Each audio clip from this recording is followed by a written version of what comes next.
I forgot that the computer says that you guys can't hear it. But anyway, welcome to Directly You. It's the fanatixfour podcast. We're fanatixfour. I'm AJ fanatixfour. I'm joined by Parker fanatixfour. You can support fanatixfour and us by going to youtube.com/fanatixfour, twitch.tv/fanatixfour, and giving $4.99. Or if you have Amazon Prime, you can give us Jeff Bezos' $4.99 by linking your Amazon account to your Twitch account and giving us Prime Gaming subscription. You got to renew it every month. It's very stupid, but it's worth. You can also give it to any other streamer, like, Bob Wolf, he's cool. Dan Seibert, Scoop. I'll be playing Mario Kart. I'm never playing Mario Kart again. I'll be playing Mario Golf. You already missed it though. Mario Kart 9 comes out and you're just like, tonight, never touching it. No, I'm just never touching Mario Kart. I'm done with Mario Kart 8. I'm done. I've had enough. But anyway, you missed it, but you should go to our Twitch account and follow so you don't miss next time we play a new video game. Also, you could join our Discord. It's linked in the description. You get benefits if you're a Twitch subscriber or YouTube member. You get loyalty badges, you get emotes, you get free Switch keys from time to time, you get gaming time with us, you get access to the supporters on your Discord. It's a great time. We play Pokemon sometimes, play Smash Brothers sometimes. We play other games whenever it makes sense, and also people talk. It's a good time. It's fun. Also, you can join our Discord for the free. And just talking to other chats. Oh yeah, also if you're supporting, you can suggest Pokemon names for whenever I feel like playing a Nuzlocke again or any other. I feel like when Brilliant Diamond and Shiny Pearl come out, that'll be a fun one to do it with comparatively. Yeah. True. Yeah. Anyway, what video games are you playing? Playing video games? I saw you tweet a video game that you. I did. I played some video games. Side note, it's some life update things. Our daughter just got her vaccinations today, her 2-month vaccines. So if you hear some extra crying, it's probably me, but it might also be our daughter in the other room because she's having a hard time. So that's sad. But yeah, video games, actually playing a game that's not a video game. Finally got back to D&D with my friends for the first time this week, who I think I've said it on here before, but my pediatrician who I saw today is also my dungeon master in D&D. So that's a fun little. Oh, did I not? It's a fun time. I knew he was in the medical profession, and I knew he worked with kids, but never quite put 2 and 2 together that he's just straight up a pediatrician, a pediatrician. So when we went down to Florida, adopted Ezra, and we knew we were going to have to drive back. And the day before we were driving back, Ashley looked up how to keep your baby comfortable in a long car ride and found an article that said, if you have your baby in the car for longer than an hour at a time or 2 hours in 24-hour period, go jump off a bridge or something. Like, don't do that. And they were like, never do that. And we were like, we have a 9-hour car drive ahead of us. Like, what do we do? And so we were freaking out. We're like, do we try to figure out a plane or something? I was like, no, like that's not going to be any better because we'll have a layover because it's last minute. Ugh. So we just called our friend Sam, who again didn't realize he was fully a pediatrician at the time, called Sam, and we were like, what's the truth? And he was like, I legitimately have no idea where it pulled that number from. Like, as long as she stretches every 2 to 3 hours, you're good. So yeah, then we drove back and just took a lot more breaks and everything was fine. And then from then on, we started seeing him as our pediatrician. We're like, and he's great. But yeah, so I've been playing D&D again. That's fun. That's game things, but not video game things. We're starting out with the tangent, kicking it right off. Otherwise, life is game, dude. Life is. Oh man. A couple of things. Some of the more low-key ones I did. Every time somebody says it now, like it's being low-key, I'm like, it's a Marvel pun. I played a little bit more Monster Hunter Rise and went and like did some monster hunts and stuff. And I feel like I upgraded armor for the first time ever, or upgraded equipment or whatever. And I feel like I'm starting to actually understand the loop now. Like, so that's fun. So I'll be playing some more of that. But the other big one is yesterday, got a code, thank you very much, for Tony Hawk Pro Skater 1 and 2 on the Switch. And it's great. I'm having dude. a real good time. Yeah. And like it does the thing that we've talked about before with like Crash and Spyro, where I was playing it and Ashley was like, "Oh, I just thought you were playing the original Tony Hawk," which, you know, in knowing video game things, it doesn't look like that, but it's like such a good recreation that it just feels like, oh, this is what Tony Hawk, we thought Tony Hawk looked like at the time. Like in my mind. Yes. When I think about it. And then you go back and look at it and you're like, oh, that was rough. Like, what even is happening on screen? But yeah, it, you know, it doesn't look as good as the other versions, but if you didn't have the other versions to compare against, and if you aren't looking like for perfect realism or whatever, like it looks great, I think, you know. And just in general, like it's such a fun game. Like, yeah, it's really, really good. I'm enjoying it a lot. I've only played a couple hours of it so far, but I'd forgotten kind of that, like when you play the levels, you just have a 2-minute time limit to do whatever things you can get done in 2 minutes. And when I like started playing the first level the first time yesterday, I was like, man, that kind of sucks. Like I'd love to go around and, you know, play longer, explore something like that. And I'm totally wrong. That's true. But like, it definitely is set up right by doing it for just 2 minutes so that you feel like you did just barely not enough, or like, you know, you just ran out of time. Better next time. Exactly. Yeah. So like, otherwise I would go in there, collect all the collectibles in the, you know, unlimited amount of time that I have one time, and then leave. Never again. So it's yeah, it just does a good job of like being kind of an addictive gameplay loop that I'm having a fun time with. The only thing I'll say that's a bit odd is it's like got character creation things and all that, but it's the menus feel super buried. Like there's so many things in the menus with like unlockables and all that. That's just cosmetics and is great. Probably there's pay or there's microtransaction ones. I don't know. I haven't noticed them if so, but yeah, finding like even just to pick a different character, I couldn't find it for a while. Like I had to look around just to be like, can I be Rodney Mullen? Like, is that a thing? And you can, I guess, but you guessed, did you? I didn't pick Rodney Mullen. No, I found the create a character, and I made April Ludgate from Parks and Recreation, and I'm playing as April Ludgate, but I forgot to switch her voice sample, so it's like a deep guy's voice, and it's Aubrey Plaza, if you know who that is. Yeah, which isn't quite, you know, doesn't totally match up. So all that to say, Tony Hawk Pro Skater 1 and 2 on the Switch is, yeah, if you think you'll enjoy it, then you will enjoy it. It's worth it. How much is it? Is it 40 or 60? I'm not sure. It probably won't tell me because now I've got it downloaded. I'll check it. Hold on. $40, I think. Yeah, I'm pretty sure. Tony Hawk Switch. Yes, Best Buy. Yep, it's $40. Yeah, so for 40, I mean it's great.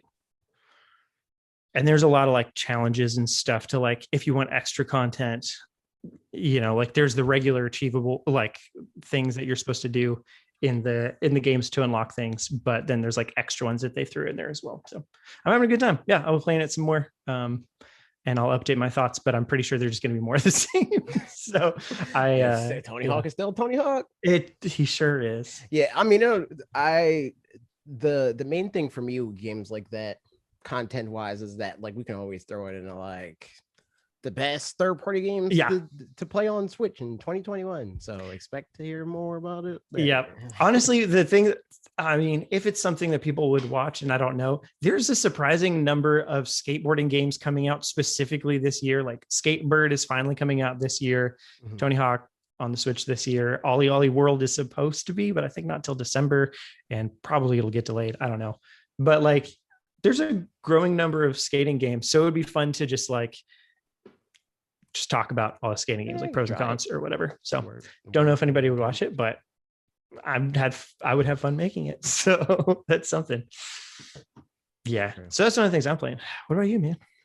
I'm playing Super Smash Brothers Ultimate. You've got to be kidding me.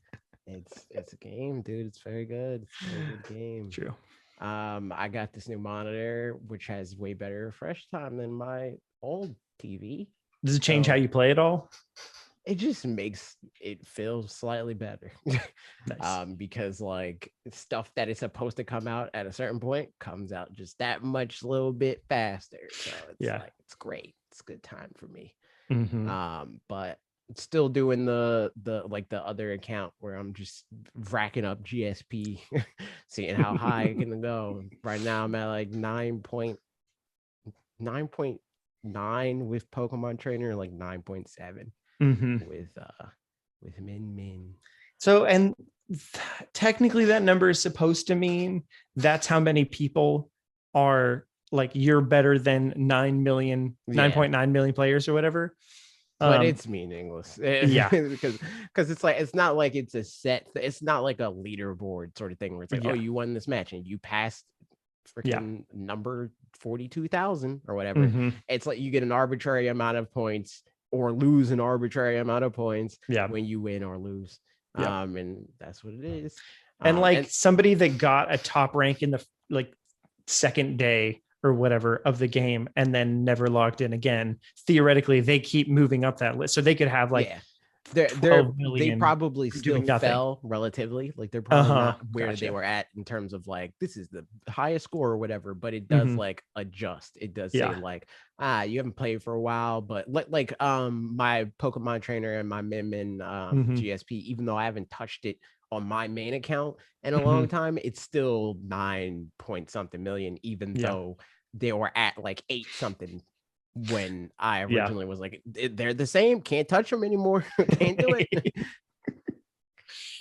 So, that's that. Also, I was playing Breath of the Wild a little bit because I remembered there's DLC stuff I didn't do, so I went and did. Which of the DLC stuff was it? I didn't finish the Master Sword stuff. Have you finished it now? No, I'm on the last one. I got the warp medallion thing. And there's like other stuff like that, like the items that you get with the DLC that you have to go and find and all that stuff. I didn't do that yet. So I'll probably. Did you do the first part of the second DLC, the one with the like that weird the one-hit KO thing? Yep, I did that. I really enjoyed that. I know some people thought it was really dumb, but I liked it a lot. I like stuff like that in Breath of the Wild, like Eventide. Yes, that's exactly. also fun. I was streaming that and Youth was like, and Trev, people in chat were like, don't do it, it's hell. And I'm like, that's the fun part, that's why it's fun. Because like it makes you be creative again, you know. The farther you get in Breath of the Wild, the more, to me anyway, it loses its appeal, where it's like this is easy, like there's no real friction here anymore. And Eventide just resets that. It's just like, all right, friction's back. I mean, you can just go in and just wail on stuff, and that's I think why some people didn't like the one-hit KO item thing, was because at that point maybe they would go in and like you know just like do hand-to-hand combat with like strong swords and stuff. And I, on the other hand, just enjoy the more stealthy gameplay of it, so it was just fun to be rewarded for playing that way and like sneaking around and whatever. And there were times where it was like legitimately hard to do that. Like some of the camps were set up pretty well for stealthy stuff and other ones are not, but it was just fun. And like, that's the other thing. Like, I wouldn't even say that I play stealthy. I just like am aggressive with every other tool. Like, I don't need a weapon to kill you. I'll just use my runes. Like I'll just freaking like stasis rune you, put both of the bombs next to your body, blow them both up by the time the stasis is done, and you're dead. Like stuff like that, or I'm gonna yeet a rock at you or whatever. I have fun doing stuff like that. I don't remember who it was, but apparently I'm gonna go check the comments. Apparently last week on the podcast we said yeet a lot, and somebody pointed out yeet counter. Yeah, pretty much. I'll find that in the meantime. But yeah, that's Breath of the Wild. Good games, fun game. It's just a good time. Breath of the Wild 2 coming out 2023, because it was Tundex says Tundex said, I both love and hate how much y'all say yeet in this video. You're welcome. I mean, it's an emote. We can't not say yeet, man. Yeah, That's come on. What are you gonna do? It is. Yeah, man. First of all, I downloaded the demo for Monster Hunter Stories 2, but I haven't played it yet because I just haven't had time. Even a thing. Yeah, but it comes out today. So well, I mean, the demo came out today, rather. Yeah. So I don't know. I'll play it. Maybe report back next week on that. If not, just check Twitter. What even is the demo? Is it like the first however many hours? I think so, and it carries over. I'm pretty sure. If it's that, then I might play it. I don't know. Yeah. I don't know. I might get bored, and that'll tell me if I need to play the exactly game. But either way, I'm probably just going to download your game and play it. Yeah. So I think that's everything I'm playing. The other thing that I was playing a little bit, I was supposed to freaking play with Scoot, but like he's being Scoot. Pokemon Unite has beta in Japan. Oh yeah. Have gotten into it? Like nice. It's like I don't completely get it because it's like I haven't gotten to play with like a team where it's like, oh, they're going over there and they're doing that thing, so go get them and blah blah. But like I get it. It makes sense. The evolution, like being a mechanic, is a cool thing. I still think it's kind of weird that like type effectiveness isn't really a thing. I feel like that isn't okay. Yeah. I feel like that would make the game even more like strategy heavy and and unique in a world of MOBAs too. Like, because like I'll be battling like I'm freaking Charizard or Charmeleon more often than not. And there's like a core fish or whatever, and I'm like, oh shoot, he's gonna kill me, and then he hit me, and I'm like, that did nothing. You did nothing, and then I hit him with flamethrower, and he's dead. But also it's all in Japanese, so I'm like, I spent like a long time being like, yo, what are I know there's other attacks, what are how what do I do and what do they do? Like I see the different versions of a fire attack. I don't know what its effect is because I can't read Japanese. So I'll probably get more into it and stream it and stuff like that once it's actually out, but and in English. That's also exactly. That's also sort of dependent on if I can find some more people to play with. Like I don't think I necessarily need a full team to have fun, but it'll definitely be fun with like at least like 2 more people. Can you do that? Just like team up with 1 or 2 other people and then get randos in the rest? Okay. Yeah. I mean that could definitely work. I feel like I don't know enough about MOBAs to know strategy and stuff, but I know nothing. This is the first time. The assumption is the opposing team isn't always going to be an organized group. If like more likely than not, it's going to be a bunch of randos working together. So, probably you'd be in a good position just having a couple people even together. Yeah.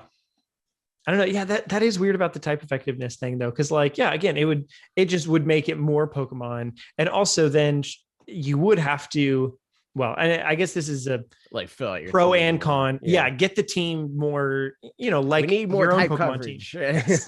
Like we're too weak to ice types. We're going to get after. So, yeah. I mean, but then again, but that's a thing in regular MOBAs, not for elements, but for having like a tank and a healer and all that kind of thing. Well, that like part of it is in the game. Like there's like attack and defense and speed or whatever. There's like classes in that way. Yeah, but I don't like. It just seems like they're trying to keep it as like simple as possible. It's like a Pokemon game, so it's like we're a MOBA, but not really. Like how Pokemon is like it's an RPG, but kind of not really. Like the complicated part of Pokemon is like when you're not playing the RPG aspect of it. In the same way, anyway, it's like competitive is complicated because people are more complicated. But playing through the game is very simple. Rock, paper, scissors. Super effective and just blow through it. Like nice.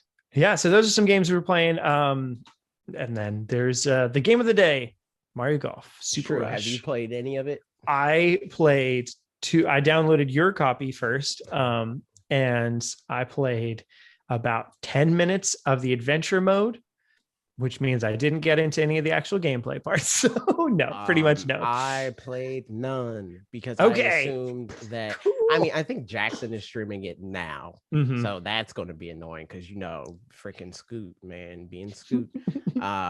I know for a fact that Bob is not touching this game until the stream starts.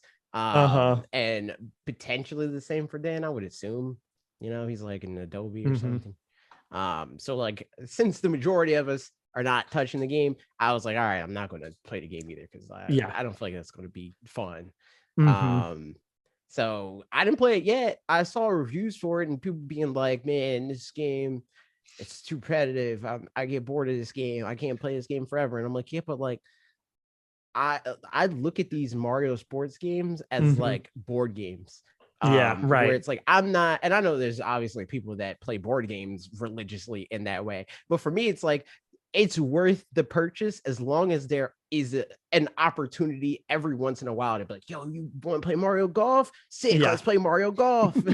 Like, so just as long as it's fun to play at all, I'm down. I don't need to be playing it for the rest of my life. I have other games I can do that with.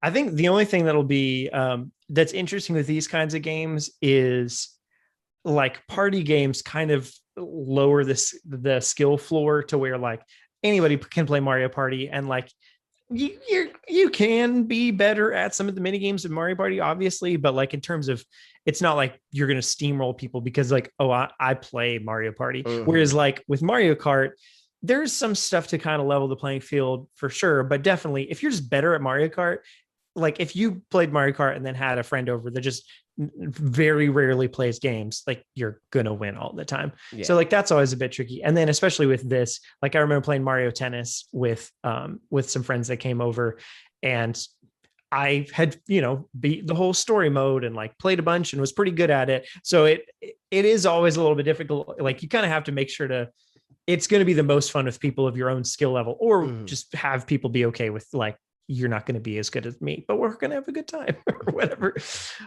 So that's always the interesting thing with the multiplayer. Do you know, because for some reason I missed this in the reviews, I know that the speed golf part is only 2-player on a system, even though you can have 4-player across 2 systems. Are the other modes, I think battle golf is probably the same, but like regular golf mode, can you do 4-player? The reviews that I watched didn't talk about that at all. They pretty much were same. They were just like, story mode. It's disappointing because I can't play it for 30 hours. I actually did see people say that they were pretty happy with the story mode comparatively. So I'm glad about that. to Mario Tennis, at least. Okay. Like that it's and like same here of just like looking at it. Like I haven't played it at all. I know nothing about and like it sounds like even the stuff that they talked about in the directs, that I stopped paying attention. The second they were like Mario Golf, I was like, all right,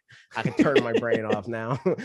Yeah. So I mean, like I'm definitely gonna enjoy playing the single player mode, because I don't know, seems like I think they said it's like a 6 to 10 hour campaign or something like that, which is I'm down with that. It's definitely not going to be as like, that's not its main focus. So if that compared to like Golf Story, for example, like Golf Story is a better single player golf game for sure. That's just what it's built around. But it sounds like if it's even comparable, then like that's probably pretty good. Even if it does get repetitive, which it sounds like it does, but like it's also golf. So like it's maybe to be expected. It's golf. It does look like it does support up to 4 players in general. So I'd bet like standard golf modes, you get up to 4 players, and it's just the speed golf modes that you don't. Oh, so wait, you can't do, were you saying that it's so like speed golf and battle Smash golf used to be on the Wii U, where it's like 2 people can be on a system to play 2 more people on another system online, or or local multiplayer or whatever. Oh, so even local, it's only 2 players. So it's exactly. So like if you and I, I think so. So locally, like if you came over to the house, then like you and I could play speed golf together. And if Ashley wanted to join, she would need another switch. To facilitate player 3 it's not like, because how like Smash does Mhm. it. Locally, you can do like online multiplayer outside of Mhm. arenas anyway, with two I know what you're talking people about. on a system, and then Uh-huh. two more people can play on other system for online modes. But Uh-huh. locally, obviously, you can play You can do Smash four with 8 players or whatever. people. Yeah. Like, And so that's the thing that's not there here. Which, yeah, I mean, that's definitely a shame. So I don't know how much of a shame. Like, again, for me, this is the opposite for you, where like I'm more liable to just play it single player. And like, I mean, maybe I'll have some friends that would be like, oh, it'd be fun to play that, but probably not. I don't know. I So might play we'll through see. the campaign, maybe. Yeah. I don't know. It depends on how much fun I have with the game. I doubt it. I feel like this is going to be mostly like a people thing, where it's like me and Bob might play it because Yeah. he likes golf games in an inordinate amount. It is fun. Like, again, one of the things I'm excited about compared to Mario Tennis is that the adventure mode, like you actually level up your character in a more like you get to choose where you put points and stuff. And apparently it's one of those where like if you put a lot of points in one area, it'll actually diminish them in another area, which pretty sure the same thing was true of like Mario Tennis on the Game Boy and Golf Story and other things like that. So I do wonder, it'd be interesting to like play a normal playthrough and then play another playthrough where you just like completely min max one character where they have just terrible something. I don't know what, but terrible like speed or whatever, but like insane power so they can like hit it all the way. I don't know. That kind of thing would be fun. Or like no control, but video. Honestly, that would be. That's fun. Yeah.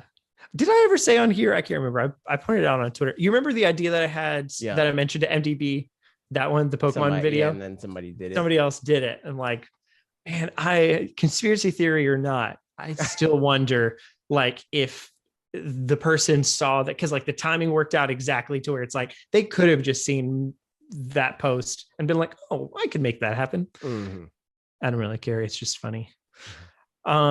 So here's a question. This is from the Q&A segment, but I pulled it up. Chad Dominique asks, a question I have for you is, what do you think of Nintendo's current release strategy of making a game and supporting it afterwards with additional content and updates? While post-launch support is something I enjoy, and some of their titles like Mario Tennis Aces, Super Mario Party, Animal Crossing New Horizons, and now Super Mario Golf felt a bit hollow and incomplete when they first launched. This is a trend I have mixed feelings about, as I'd prefer they front load the games with more content, even if it takes longer to develop. I don't know. I feel like it depends on when the games come out. It like that was like more apparent with games like Splatoon, where it's like the game came out the beginning of Switch's life cycle, and it's like, man, like I'm bored of the content that's here. Nothing else to play. Rip. Maybe I'll go back to ARMS or something, but now I almost prefer for games like this anyway to have less stuff, so I can be like, all right, I have my fill of this content that's currently here. I'm going to play something else, and then new content comes out, and then I jump back. Sort of like a less intense version of like the Smash trajectory for me, where it's like the second that I'm starting to be like, I'll play more of other things more often. They're like, all right, but Kazuya's coming out Monday. And I'm like, all right, I guess I gotta learn how to fight him now. So like if they can like strike that balance, and it's like a decent amount of the stuff to like get me into the game when it comes out, and then I have enough, and then I come back later when new stuff comes out, I'm fine. Yeah. I think for me, I don't prefer it. I mean, that's for sure.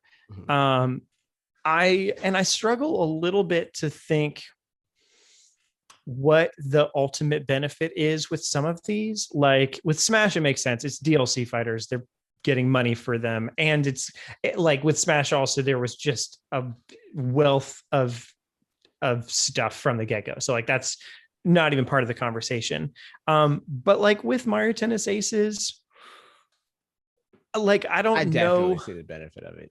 I mean, they just 'Cause get to talk about it longer. Yeah, because it eventizes the game. Like Yeah. it makes the game more exciting for longer. Because like Yeah. even if the game has the same amount of like let's say Mario Tennis Aces day one launched with all the content that it ever got, people would still talk about it for the same amount of time. It would still be like a Right. moment. It would still be like maybe we're playing it for a month.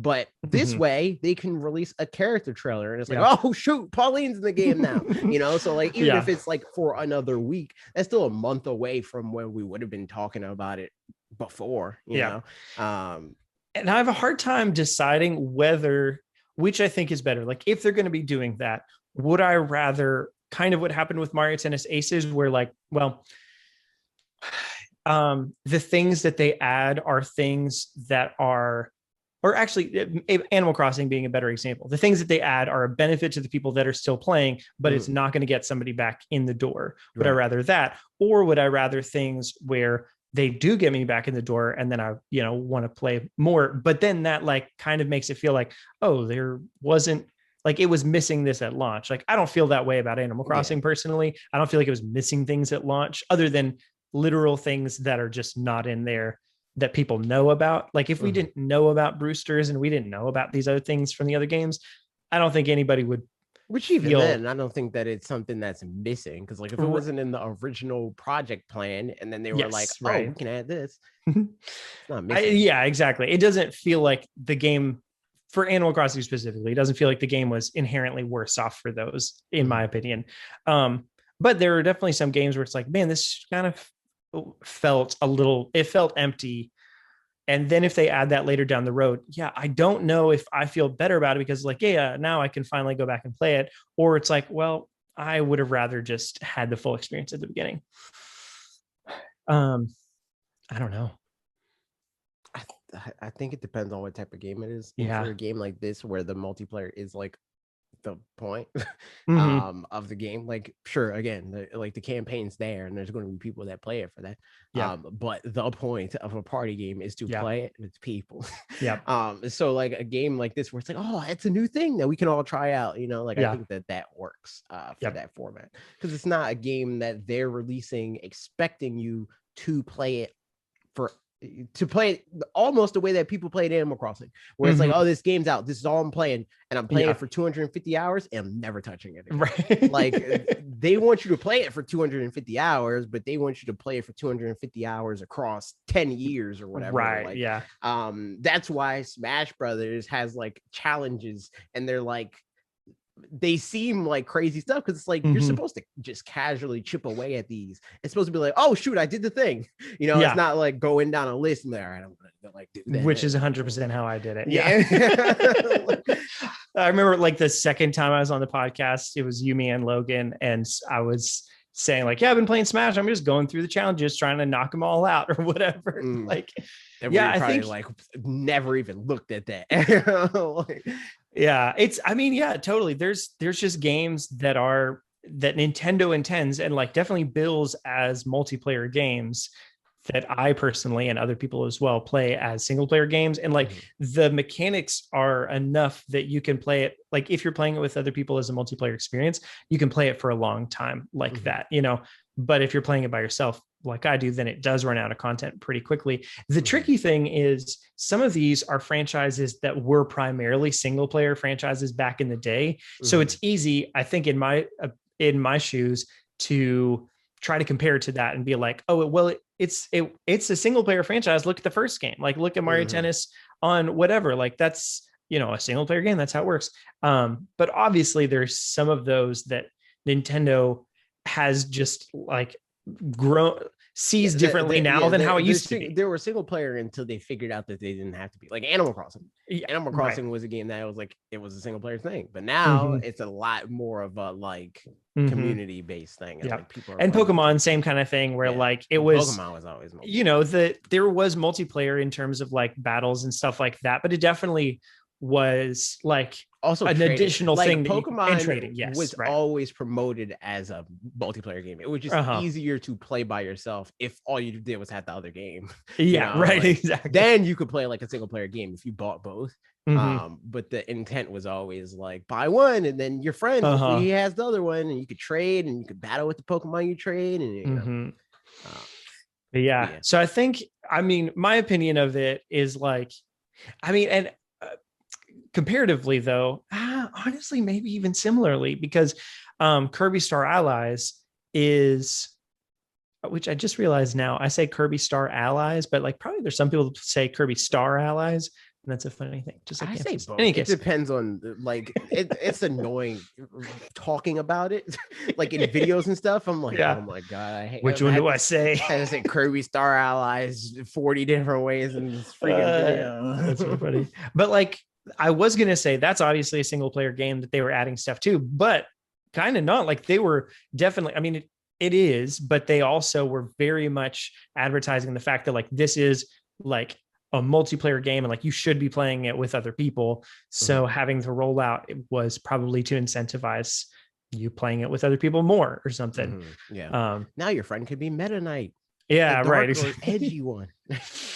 So yeah, it seems like that's definitely a key factor there with all that. And so yeah, with Mario Golf, like I wonder how robust any of the things they add are going to be, but I'd mostly expect just new characters and just some more courses down the road. Diddy Kong in it.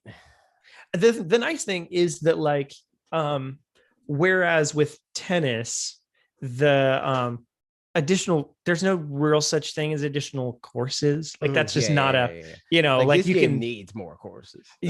So like what, how much courses? Like 6 or something? I think it's got 6 big ones, and I think it's got some like battle courses and some additional things like that, but that is nice that like the actual content of it for like, again, for tennis, the content is the gameplay itself and like some challenges maybe and like some opponents.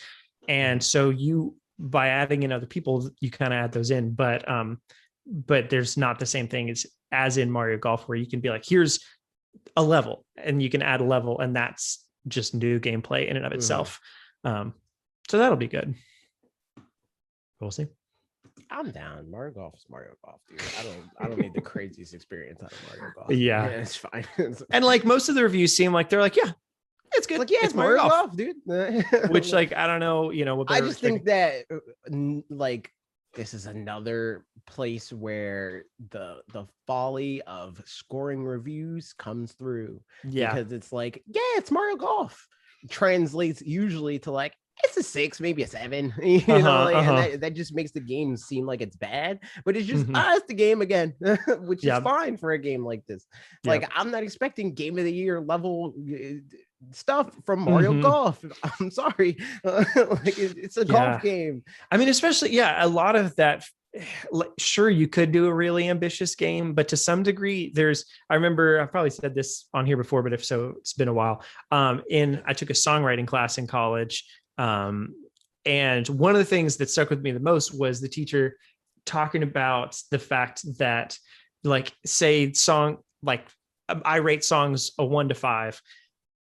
My 1 or like a 5 for me means probably it's kind of out there and a little bit different, but like exactly matches my tastes, which means a 5 for me could very easily be a 1 for you, which is bad for its popularity or any of that kind of stuff. So like radio stations, the reason people are like, man, radio kind of sucks. It's because they don't want 5s. They want 3s, maybe a 4 and probably some 2s. Like, because that way, at least they can guarantee that like everybody feels like, it's fine, whatever. And nobody's going to turn off the radio station because it happens to be their 1, you know? So similarly with this, the best version of a thing is going to be polarizing. Exactly. Yeah. So like, I think, you know, which people will say like Death Stranding or something like that. Like some people, I saw somebody being like, by the way, it's the best game of the generation. Yeah.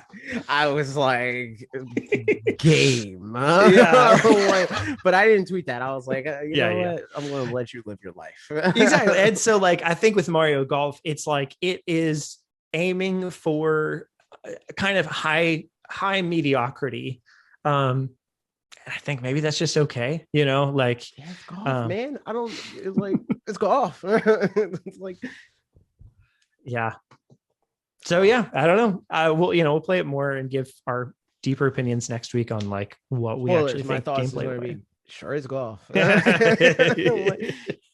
I shot it that one time and there was a fireball in it and it hit the guy. It was hilarious. It was hilarious. Yeah, and it's hilarious that Metroid on the Wii U is topping the charts. Is it the whole charts or just the virtual console charts?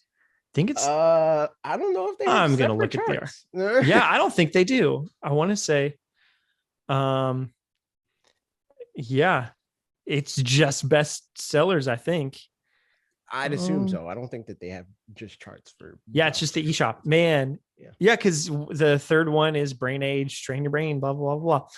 So that's crazy. I mean, it's not that crazy. Like it makes sense. It makes sense, yeah. Especially because this is a game that everybody's excited for. Yep. It was like the most exciting reveal because everything else like we knew already. Like even though like we haven't really seen gameplay from Breath of the Wild, the sequel or whatever, we've seen gameplay from Breath of the Wild, so we know what the game is like. But Metroid Dread was like a curveball. It was like we like didn't expect Metroid Dread, but we expected a 2D Metroid.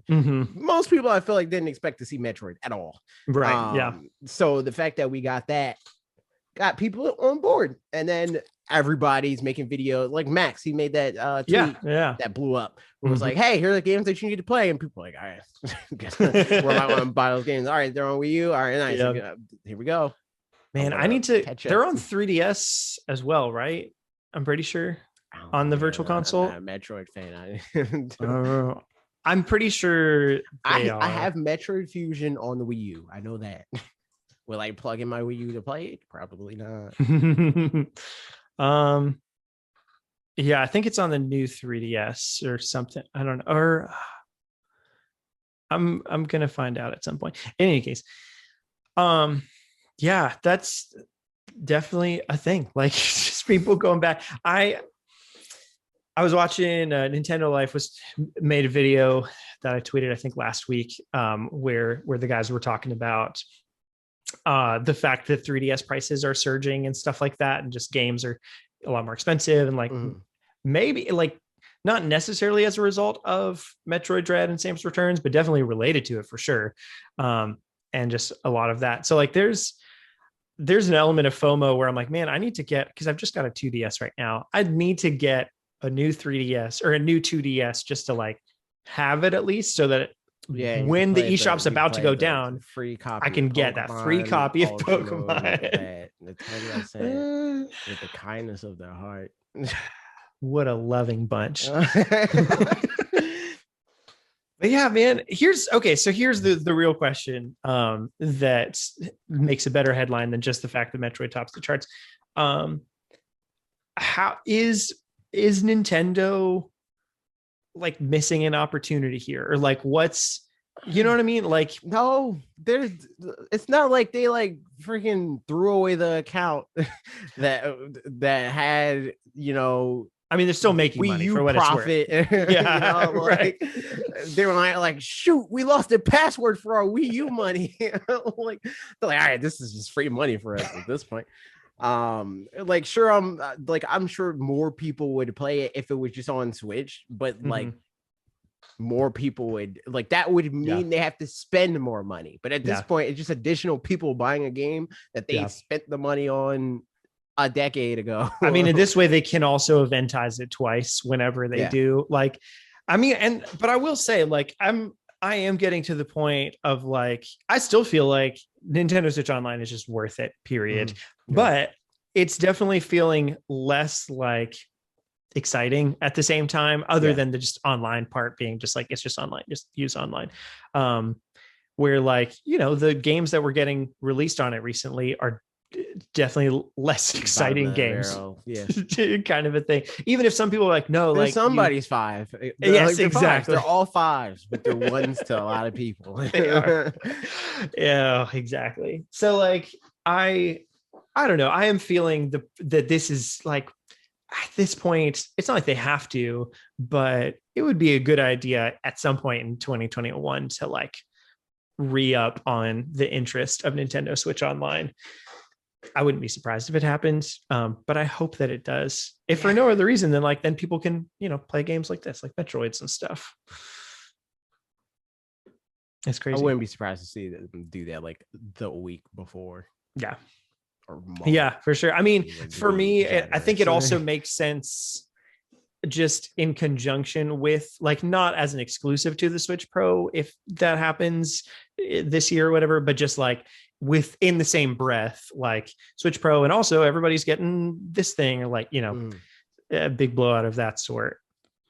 I don't know. It kind of makes sense to me, but yeah, I think the closest that we could get to that and they'd be able to justify it as if it's like Metroid Prime trilogy is happening, but it's not the HD version, it's the Wii version, because we're putting the Wii emulator on Switch Pro. Mhm. Like I could see them doing that. Yeah. But I couldn't see them being like the Metroid games on Game Boy Advance coming and exclusive to Switch Pro. No, like, people would riot. They definitely would. I mean, because they'd be like, all right, well, I'm just buying a Wii U at that point again, like doubling down. So all that said, good job, Metroid, for making it to the top of the charts, and Metroid's looking better and better. Metroid the Dragon. And speaking of looking better and better, Skyward Sword HD is it looks better in general, but also there's Nintendo talked about Nintendo's website had a quick list of improvements we can expect to see, including a section on quality of life enhancements. It specifically highlights refinements to player tutorials and general guidance. So basically, fee has been dialed down a bit. Do we think? How dare they murder her? So it talks about enhanced performance, improved motion controls of the Joy-Con controllers, all new button controls allowing you to choose your style of play, which is all stuff we knew about, and then stuff we assumed but just hadn't heard anything about. Various quality of life improvements, including refinements to player tutorials and general guidance throughout the adventure. So cool.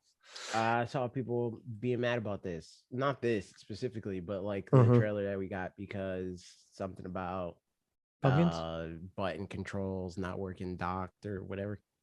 I didn't actually watch the trailer. Like gyro controls, but I don't know if that's true. I don't know if they like actually confirmed that, or if they just like insinuated that you should play with gyro when you're docked. Because they do that a lot. Yeah, like, they do. This is like the way to play this when you're docked, but you don't have to play it that way. I don't know. I didn't watch it. I'm just reading through the article now. This is another one of those games where they announced it. I don't need to know anything else. I'm gonna get it. Yeah, I think it would be odd to me if Wind Waker HD and Twilight Princess HD had the quality of life upgrades that they did, and then they didn't do them for Skyward Sword. Yeah. But, also, I don't know. I wasn't paying attention around the Wind Waker and Twilight Princess HD games, but like, did they even like go in depth on those changes ahead of time? Or was it just something that kind of like happened? Yeah, they did. Okay. Especially like I remember, because I don't care about Twilight Princess. So Twilight Princess, I got it, but I wasn't like, oh shoot, they changed this. But I do remember them being like, there's the fast sail and Wind Waker and the Triforce pieces are like. Okay, that was the one I was going to ask the most about, because I feel like that's the kind of thing that people really appreciated the changes for that in Skyward Sword. I know there's some things that people will talk about being like the a certain boss fight recurring, and I don't know, pumpkin section apparently that does something. So I don't know, I think still like just it looking better and having the button controls be different and stuff like that, for a lot of people is gonna be the make or break it that makes it a lot better. But we'll see. So somebody let me know in the comments, because it was like during a Smash Bros stream, Bob rated, and somebody was like, "Yo, did you guys see the trailer?" I'm like, "No."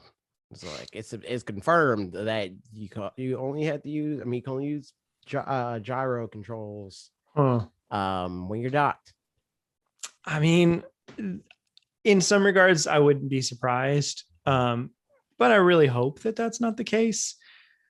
But yeah, I mean, thinking about like Mario Galaxy and stuff, that's a pretty recent game that definitely did that same thing where like it limits, how you play to how you're actively playing. And like Let's Go Pikachu and Eevee, same kind of thing. So yeah, we'll see.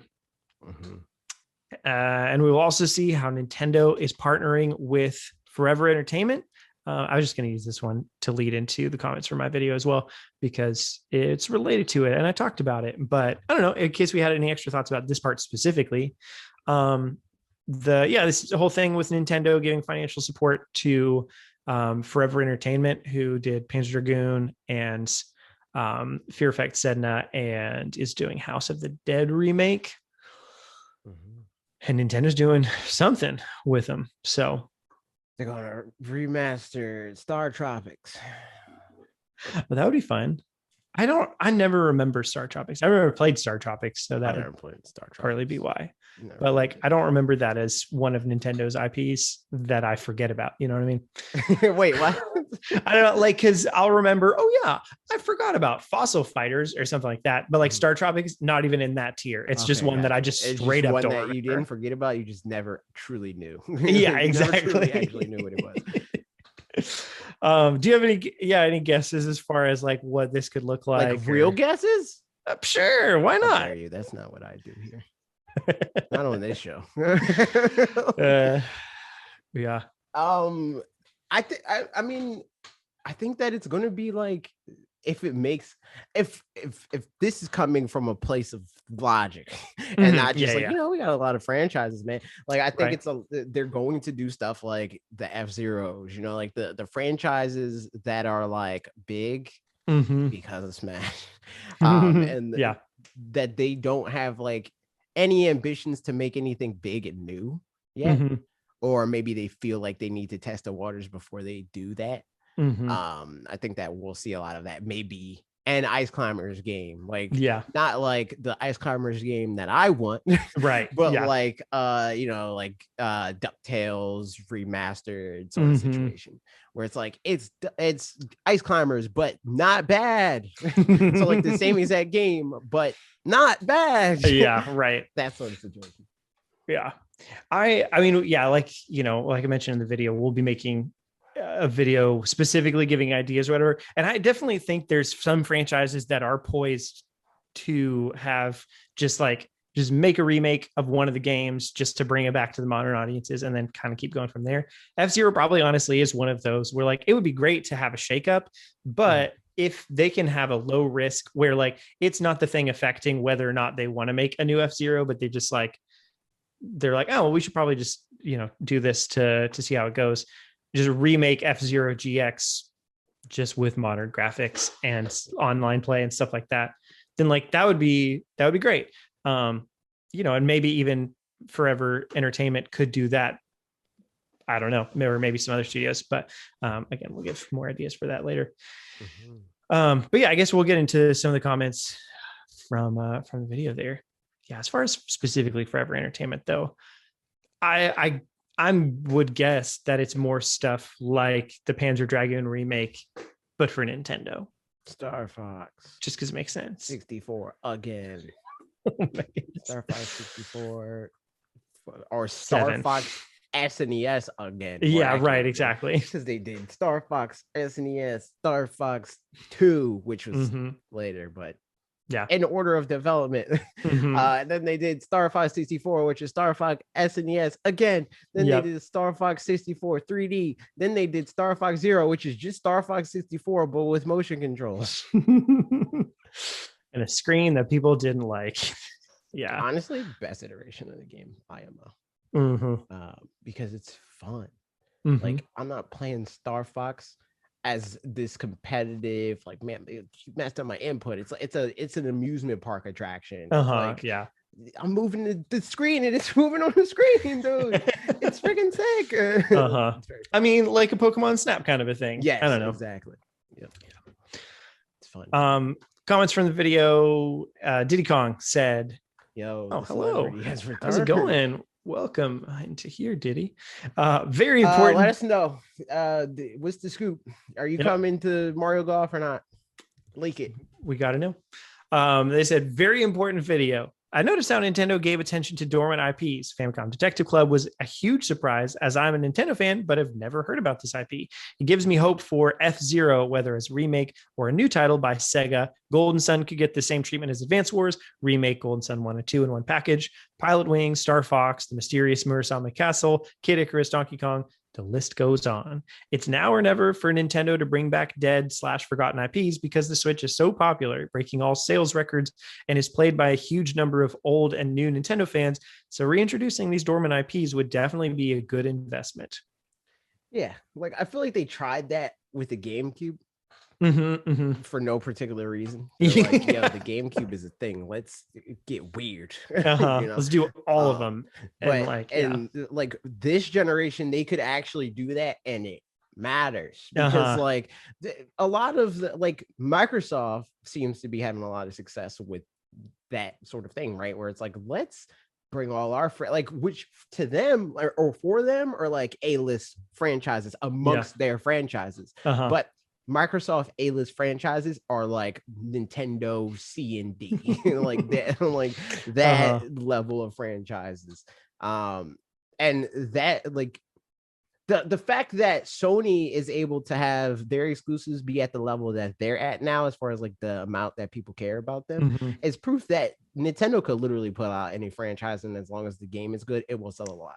Because Sony was in a very similar situation to Microsoft once upon a time, where their franchises didn't really matter.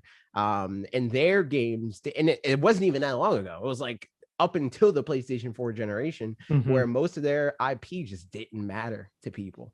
And now, unlike in the past, the best-selling games on their platform are games that they made. And that's new for them, you know? I mean, it's not the best-selling game on their platform. It's still like Grand Theft Auto and stuff like that, but it's amongst the like top 10, which is progress.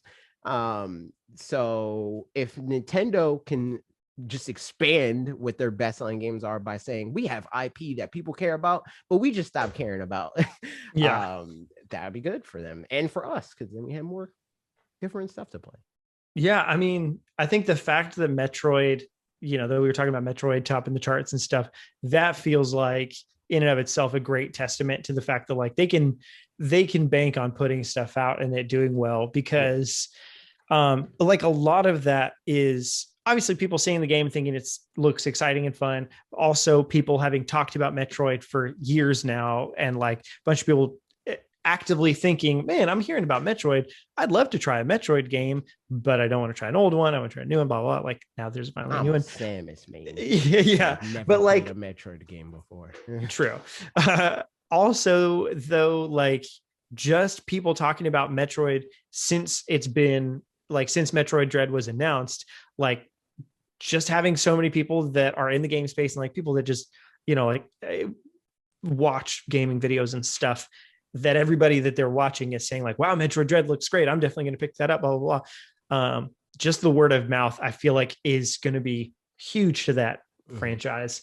In the same way that like Breath of the Wild, you know, even if it's not to the same scope or blah, blah, blah, any of that kind of stuff, like Breath of the Wild's biggest thing going for it was the fact that people were like, you have to play Breath of the Wild. Like, I'm sorry, you just have to. Yeah, because Zelda always had what Metroid, the thing that Metroid has now was where Zelda was at, right? Where it's like it felt like it was this massive franchise, but in reality, the only game that ever sold anywhere close to an impressive figure by Nintendo standards, that's another point that I'll get to. Was Ocarina of Time, and Ocarina of Time barely got there, where it was like, oh yeah, we got the 3DS re-release, and like combined with that and the Wii virtual console, and it just creeped over 10 million, you know? But Breath of the Wild is more than double that, and we're not even counting like the Wii U numbers, which was like another 2-3 million or whatever. So like the fact that Breath of the Wild did that had nothing to do with that word of mouth about the franchise. It was the game. So like I can't see Metroid Dread getting to that level, because I don't think the word of mouth alone is enough to get it to 20 million or whatever. But Metroid Prime, depending on the game, could very well get that. But I think that with these franchises, Nintendo just kind of gets in their own way, because they're not unsuccessful. Like, it's not like they're losing money on a lot of these games. Like, it's not like they're like, man, if freaking Metroid Prime 3 doesn't sell 20 million units, we're in the hole. You know, like Breath of the Wild for them was worth making if they sold 2 million copies. Yeah. So you really think that Breath of the Wild has that much smaller of a budget than Prime? You know, like these games don't need to sell that much for them to be worth it. So if they just, I mean, Metroid Dread even being a great example of, like, we know Samus Returns didn't even sell 500,000 copies.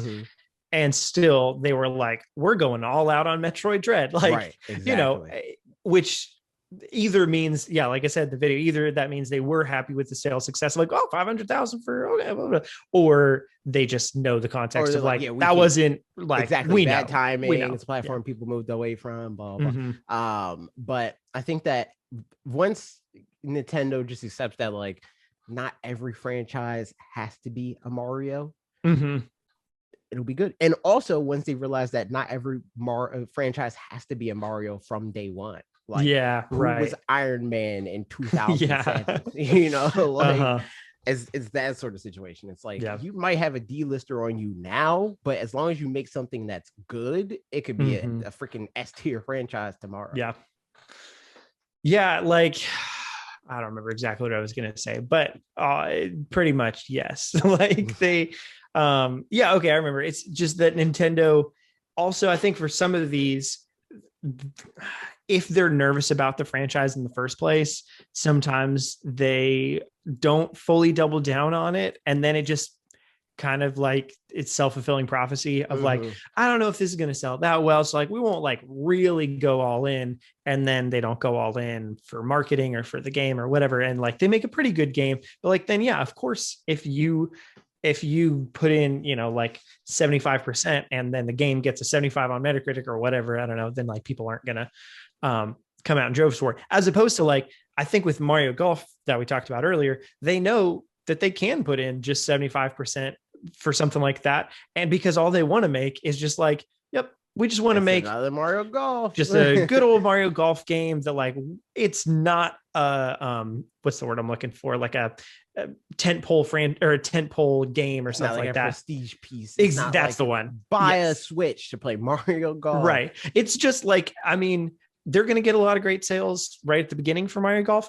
And then they're just going to keep getting sales for years for Mario Golf, just sitting there. The same as like Mario Party. Yeah, because it's like Mario Golf. What am I going to do? Not play Mario Golf? Are you crazy? So the problem is when they see a franchise that needs to be something like what they're doing for Metroid Dread, but they treat it like a Mario Golf. That's when it kind of falls short and is like, you know, they kind of get in their own way. Because it's like, I wouldn't even necessarily say that it needs to be that, but it feels like it needs to be that. Like when you hear Metroid, Metroid didn't inherently win you over, but you're expecting it to. Yes. So if it doesn't, it's like, Yeah, exactly.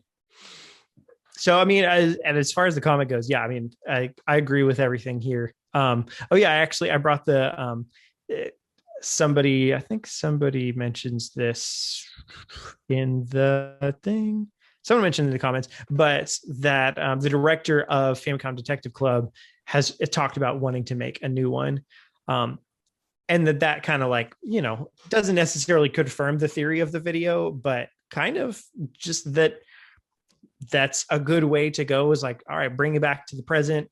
And then let's see what kind of trajectory we can have from there. And so, them wanting to make a new one, like that's cool and stuff. The specific ideas, like F-Zero be a remake or a new title by Sega. Golden Sun, same treatment as Advance Wars remake. Golden Sun 1 and 2 in one package. Again, we'll give more specific thoughts in a whole video, but or multiple, honestly. Exactly. I think. And not every franchise can follow the same. Like you mentioned Ice Climbers, and I mentioned Ice Climbers in the video too. Like, I don't think Ice Climbers can get the exact same treatment as Advance Wars because the original Ice Climbers game just isn't as good as Advance Wars. Yeah, you know, like, and so it like could you were do saying, where it has something- to make it better. Right. It could do something similar where Yeah, it's like Samus here's Returns, the though, game, you know, but it's good, which is Yes. effectively a new game. Uh-huh. But it's not like a new game in the context of today, right? Yeah, it's based on the bones and kind of like concept or whatever. This is what we were getting at with this. Yeah. Like, forget the other game. Just know this is what we wanted to do. Yeah. And then So again, if yeah, that like does well, they're like, okay, what's Ice Climbers look like now, though? yeah, You know? exactly like Samus Returns, where like people were like, yeah, Metroid 2, like it introduces some cool concepts, but like to play it kind of sucks. Don't want to ever do it again. And then Samus Returns took everything and made it, you know, way better or whatever. But it's like, and people will still say like it has some of the same drawbacks that Metroid 2 had. That's just a part of the game. You can't do anything about it. But you know, what can you do? And at least they can make everything else around that good. So, Elemental Guana said would really like for Next Level Games to make a sequel of Wario World because they did an amazing job with Luigi's Mansion 3. Basically, seeing Wario in that same style would look absolutely amazing and fun. I'd be down for that. Yeah. I did look up gameplay because I mean, I know about Wario Worlds, but I've never looked up gameplay of Wario World. And it would need a decent evolution. Yes. There was some, especially like, at least what I was watching, like probably it's the first area or something like that. But there was a sub area or a bunch of sub areas that just like, it was just platforming from just standard floating platforms and was janky and didn't look fun at all. Like,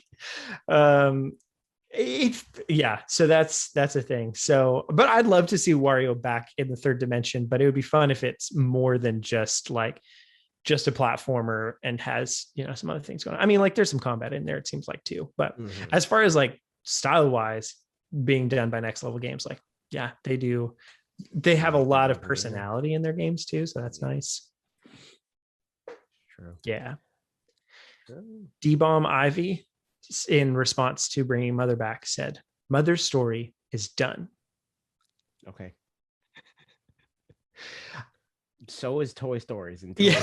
That's yeah, exactly. I replied to the comment and I was like, yeah, that's true. But I mean, even like closer to home with Nintendo, they said that Sakamoto said that with Metroid Dread, that's going to end this saga of Metroid games. But then also said this isn't going to be the last 2D Metroid, or we don't want this to be the last 2D Metroid game. So like, so you start another saga, like, or like Kingdom Hearts, where it's like Kingdom Hearts 3 is the end of Kingdom Hearts, but the Xehanort saga, there's going to be exactly. So stuff coming down. I think like that's, you know, like Mother, the series isn't about necessarily those characters. It's about the world and about the like. This world's weird, man. Yeah. So, you know, they can just do more stuff in that same kind of world with a completely different, you know, like Final Fantasy 1, 2, 3, 4, 5, whatever, completely different characters, but same like concept of like, this is what Final Fantasy is. Until you get to later games that are more different from each other, I guess. Last comment, Jordan DeBest said, it definitely helps that Nintendo's fan base is the most dedicated in gaming on a platform that sells like hotcakes. Some developers got to be working on that Kid Icarus Uprising remaster, I hope. Yeah, man. Hope if so. not, what are you doing? Kid Icarus is freaking sick, dude. Uprising specifically. I don't care about the older games, but Uprising, dope. Let's do it. That's all the comments from my video. Yeah. Closing thoughts. I don't know. I hope Nintendo's doing this. It seems like it, but I think, you know, we'll be able to tell if in next year there's more games of the same kind of thing, then like, yep, that's a thing that they're doing. But if not, then, you know, maybe not. So. I think we'll definitely see more of it because like just throughout the Switch's life cycle, they've done a lot of it. Where it's like, hey, you know, that franchise we haven't seen in a while, here it is again, and best selling one on the platform. Easy, you know. And like we see that trend, you have to know that they see the trend. Right, exactly. So, and like just working with third-party devs in general, like they've always done that pretty well, but like they're doing it a lot in here. And like in the past games, I feel like up until this year, more of it seemed to be like just teams helping with stuff like Bandai Namco helping with things and Koei Tecmo helping with things, even though, I mean, they did most of Fire Emblem, but like they were the developers and intelligence systems team that supervise or whatever, that kind of thing, or like they were still, like, they were involved more. They did the grunt work. Yeah, right. Intelligence systems was like, do this. Yes. And was like, all right. Whereas like, it definitely seems like with Mercury Steam and Metroid, that's not the case. It's like, they're involved with Nintendo, but it's not just Mercury Steam doing what they're told, but they're like part of the development process. Right. Yeah. So I think that's the thing that's exciting is like, it's like if we got an editor for videos that we trusted, being able to let them do editing stuff means that then we can do more other things, right, and not have to, be able to like actually get more things done instead of like, and it would having somebody else. It makes the product better because like, right, when I feel like this is usually the case when we have time anyway. When both of us work on a single video, because we're able to, like the backgammon bit in the 2020 video, like that wasn't going to happen in the same way if you just edited the video. But because I edited the video, I was like, oh, I can do this, like just being able to like play off of each other, whether it be like comically or just like being like, oh, I have a cool like visual idea here. I think that translates to the creative process in general. The more people, as long as they're people that like are on the same wavelength as you, it just makes it better. Yeah. Speaking of making it better, you made a video, the best video. And here's some comments that are even better. Nova Bushido. The thumbnail. I actually feel that way. Well, I don't know if it's the best thumbnail I ever made, but I made that thumbnail and I was like, I might have to use this format, which is why I immediately used the format again on your video. Yep, I liked it a lot. I'm going back to look at your thumbnail because I literally like the thumbnail. I took the intro from directly to you, and then I did Photoshop nerd stuff, and I did the like tool where I selected the colors, and then I took that and I erased the background, and it was like just to emulate the look of the thing where it's like different games going into other games through the tiles and stuff like that. And been like, why don't we always do this? Like, why is this not what all our thumbnails look like? So all our thumbnails might look like that now. I don't know. Yeah, I mean, I'm down. I think it looks great. Yeah. Agreed. Yeah, especially like when you sent me mine, I was like, man, did we do that? It was like, did he start hiring people again? No, I didn't. That was me. That thumbnail, but your thumbnail was easy because I already did most of the work that was hard that took more work on my video. So I just changed out the background is basically all I did. Looks good. First comment. Nova Bushido said, I'm a big fan of third-party games. I wish more people would give them a chance on the Switch. I don't have much from EA I'd like to see, but Namco, Saga, I'm guessing Sega, or Konami have a lot of old franchises I'd love to see again. I feel the same. I mean, well, except for the first part, I'm not a huge fan of third parties. There's third parties that I like, and that's how I feel. Like it's similar with EA, where it's like in hindsight, I played a lot of third-party games as a kid, but they just don't exist anymore. Or they're not like active anymore. So it's like I don't care about the third party because the third parties, in the same way that they did then, are making what's popular now. And what's popular now is not necessarily what I like. So like the fact that a lot of the studios, they all have this all big, like games as a service shooter. I don't care about that because I don't play shooters. So it just so happens that a lot of what third parties make don't appeal to me. And like the only time that I do play a shooter is if it's like there's a big like not platformer ish, but like action game bend to it. Where like the movement's really unique and cool for whatever reason, or there's some other sort of like mechanic on top of shooting people that makes the game interesting. So that's why a lot of times I don't play third party games, but they used to exist. So no, I mean, I remember like at least going over to my friend's house that he had a PS2, and like I just remember it felt like every game that we'd start playing started with EA challenge like everything every time. But like, I don't remember what games those were, but it just felt like that was the case. Like, did they make the Spider-Man game back in Spider-Man 2? I think Activision made that. Oh. No, Neversoft, I think. Which is Activision. Activision, I think, made the Spider-Man game. Oh. Okay. Well, there you go. Yeah, Treyarch, which they're Activision of some sort, right? Mm-hmm. Pretty sure. Yeah.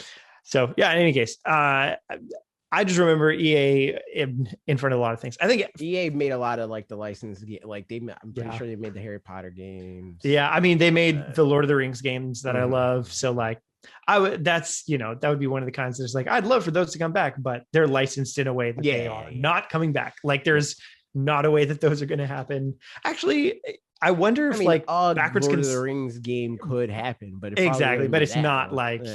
Not because like if they get the license to make a new Lord of the Rings game, they're not going to make that. they're going to try to make a freaking, their version of what's that game called? Shadow of Mordor. Yep. Yeah. I'm looking up if Lord of the Rings is backwards compatible on Xbox, or like, I mean, I'm sure it is, like in terms of you just put it in there, but I don't know. Oh, well, it doesn't matter. But I think for me, SSX is definitely the top of the list as far as things that, I mean, I also, this isn't remakes, but like, I still am surprised that Sims hasn't come over to the Switch at all. And it's feel like weird playing Sims on console. It's weird. Yeah, I can see that. I mostly just feel like, actually, well, I've got Game Pass now, so it's on Game Pass. I mostly just feel like Ashley would probably enjoy it. So just do it on Game Pass. We'll just do that. I was playing on Game Pass for a little bit, but it's weird. It's weird playing it on a controller for whatever reason. Yeah. Just because like moving the mouse around and stuff. And yeah.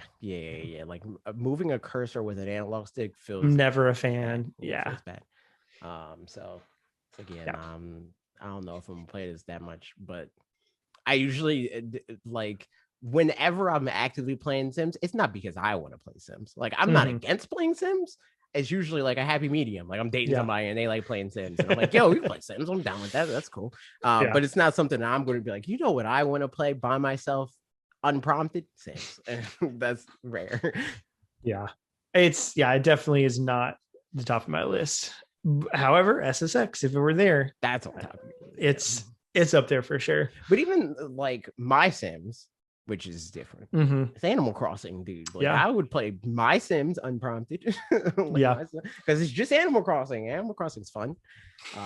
True. So, It is crazy. I mean, like I said, there's a bunch of skateboarding games coming out this year. There's also a bunch of snowboarding games. Like that was the thing at E3. Like, man, there's at least 2 big budget snowboarding games happening in the near future. That's why I was like, I mean, I went down the list. I looked up EA franchises to be like, which one of these do I care about? Not even like which ones are the most like primed for success. Just like which one of these do I give a crap about?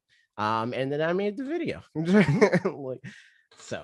And when I picked SSX, I was like, why isn't this? Because like EA, Activision, Ubisoft to some degree, they're the type of company that like they make things because other people are making things. They're like, this is working. This is working in the market, like I mean, I think the fact that we're seeing other snowboarding games like means that we probably actually will see probably an SSX3 or SSX Tricky remake sometime. Yeah, it's kind of like what we were talking about last week. I think. Does EA do that much though? If it was an Activision property, it would have already happened. But has EA done a lot of remakes? Sometimes EA, I mean, they just remade Mass Effect. That's true. They do it. I wouldn't say they do it less, but they said with the Mass Effect remaster that they're planning to do it more. True. They also recently are bringing back. I mean, the whole prompt for your video, they're bringing back a franchise, which seems like it's going to be Dead Space or whatever. Blah, blah, blah. But like, could be. Yeah, hopefully, man. It is interesting just the difference of what EA is looking like these days versus at the beginning of the Switch life cycle. Not even because of the Switch specifically, although partly because of the Switch, but just like what it says about the gaming environment and stuff that like now, I mean, we talked about this a couple of weeks ago, but that companies are starting to see like, okay, actually single player games do have a place in the market still, and that kind of thing. Like, yeah, because nice. like before, there were a lot more games being made by big companies that were just like, yo, this game sounds like it would be fun. Like you just freaking walk in the Blockbuster, you see the box and you're like, this looks fun, I'll get this or whatever, right? But as we got into like the HD generation, everything was min-maxed. It's like, people like Call of Duty, or before even then, it was like people really like Halo. Let's make our Halo, I mean, that also existed with like in the N64 era, even, platformers like, or whatever, blah, blah, but it was just different games that were being made, and they're just inherent. I feel like platformers are easier to make feel different than shooters. So that's just what got made more often. But now they're realizing it's like, oh, people like more things than what is the thing right now. Okay, fine. We'll do that. Yeah. Especially honestly with Nintendo just doing so well in general. Like I do feel like it is influential on the industry that like, it's just obvious that like, Animal Crossing being as popular as it is doesn't necessarily mean other companies are going to be like, how can we make our Animal Crossing? A lot of indie devs are asking that, it seems like, because there's just so many Animal Crossing ripoffs in the indie scene. But I do think it means that they're thinking like, okay, well, how can we do something that's something that's equally as like different, or like has a similar appeal, or it's cool. Teen Kitsune said, my feelings regarding EA are similar to my feelings regarding Disney.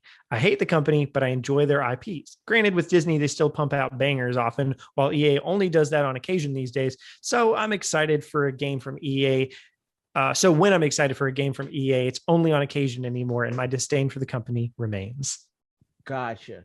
I know that there's a lot of people that like they dedicate whenever EA is brought up, like at all, they're like, oh, company sucks, blah, blah, blah, blah, right? But the second a new Mass Effect game comes out, those responses die for just a little bit, until they replayed Mass Effect, and then they're right back on that train. That's more so what I was talking about with that comment, where it's like, I don't do that. Like if I don't like a company, the game, like Gearbox, I'm never not going to be like, company sucks. Like it just so happens that they just don't make games I care about, but also like company sucks. And it's like a different kind of like company sucks than just like, oh, they charge me too much money for the thing that I like. Like I don't care about that. Like that's how business works. That much to me is expected. Where it's like, oh, this thing is in demand, it's going to cost me more money. Because they can, until they can't. And then it won't, it's like how I approach this is very like economical in that way.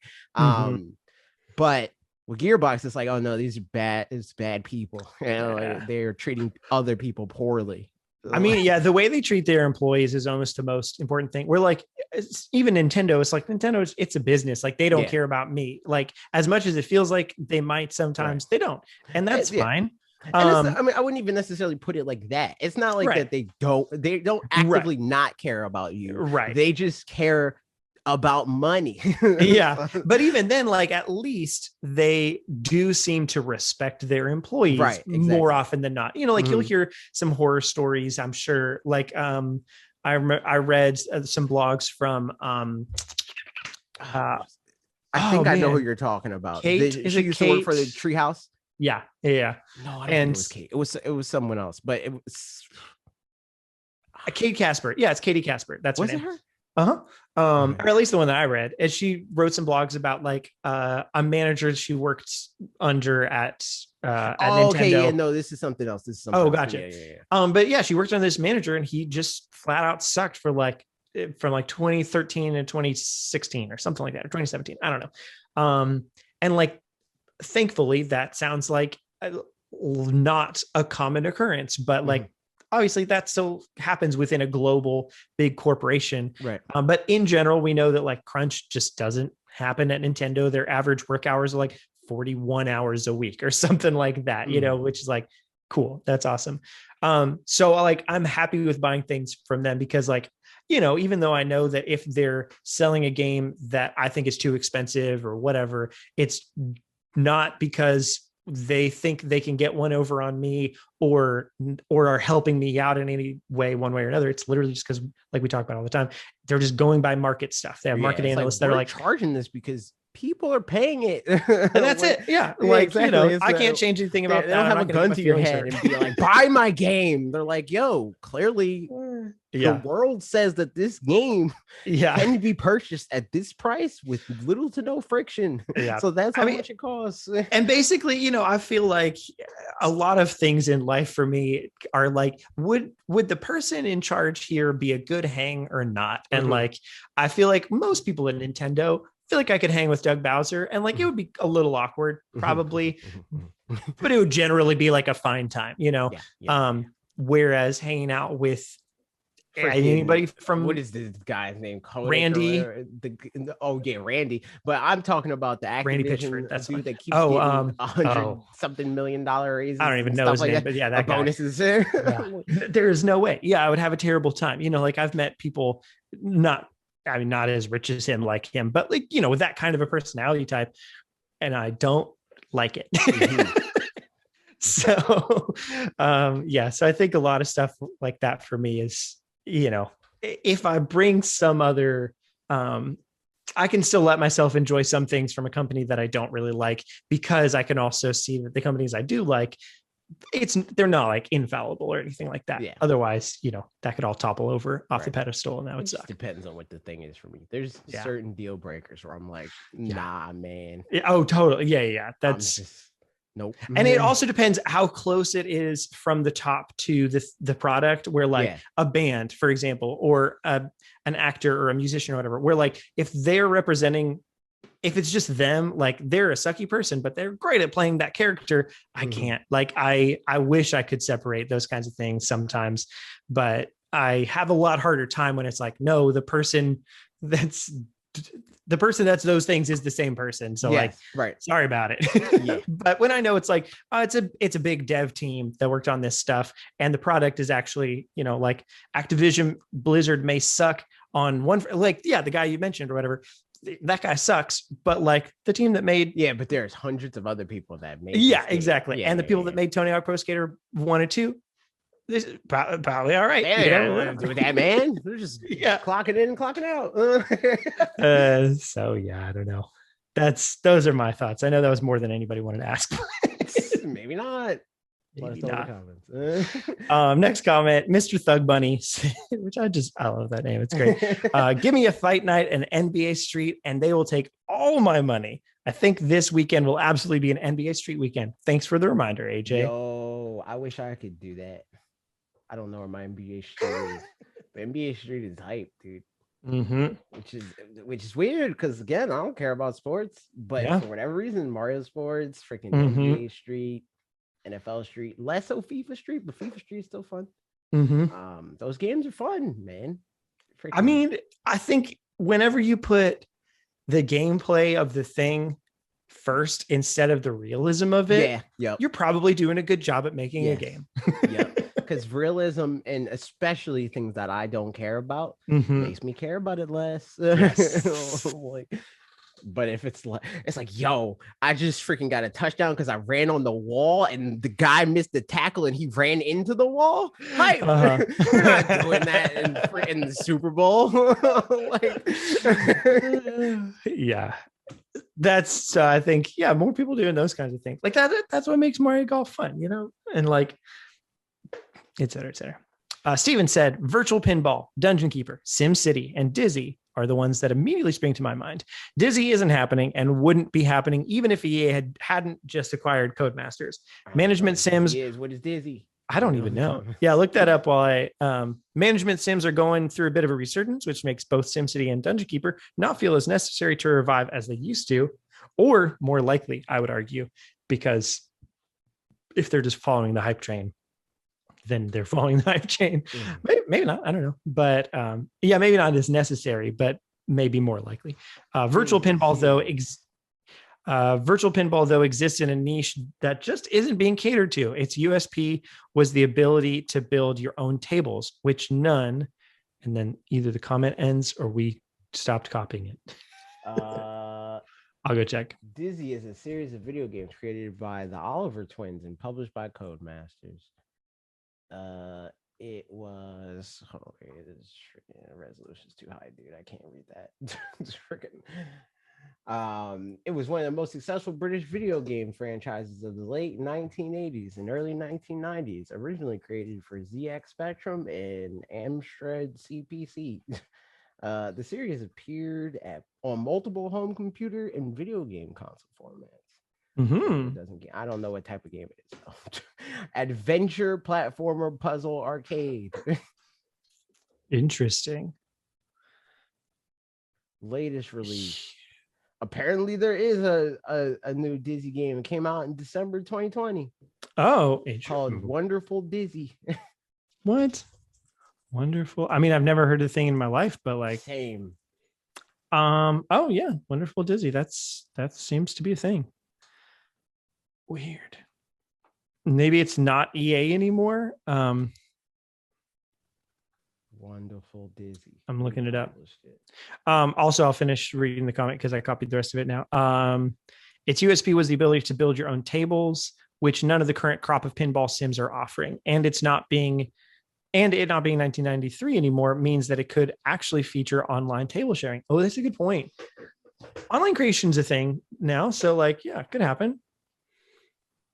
What? Apparently, this is like an indie game. I guess. Made by the Oliver twins instead of Codemasters. And also it looks still like very faithful to the original in a like, ooh, there's a lot going on there. It's a lot of colors. I will say something, I don't know why, but something about Dizzy made me think of Jazz Jackrabbit. And that's a series that would be fun to come back, I personally think. Cliff Bleszinski worked on that? Yep. It was from Epic Games. Yep. What? Yep.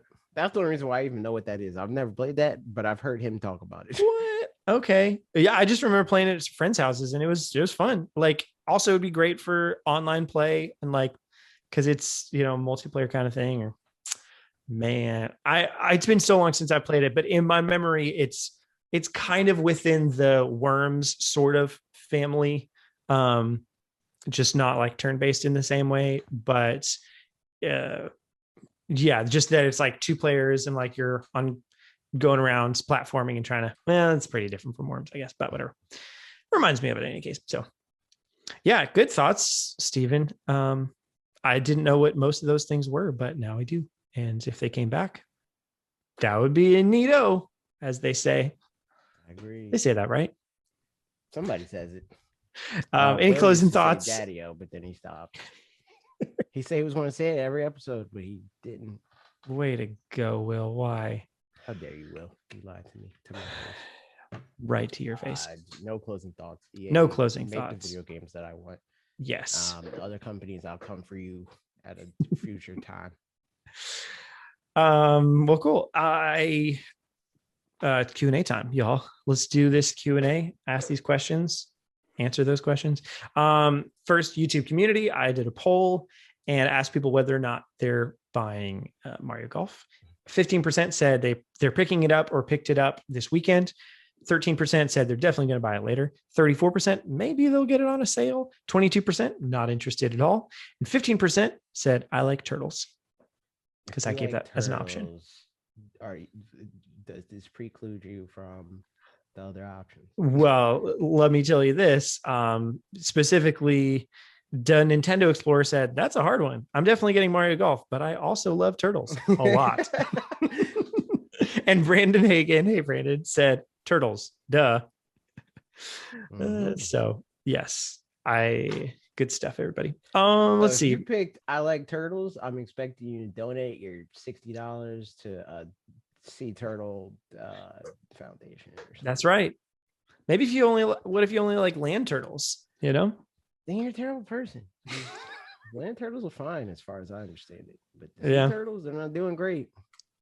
Yeah, it's rough,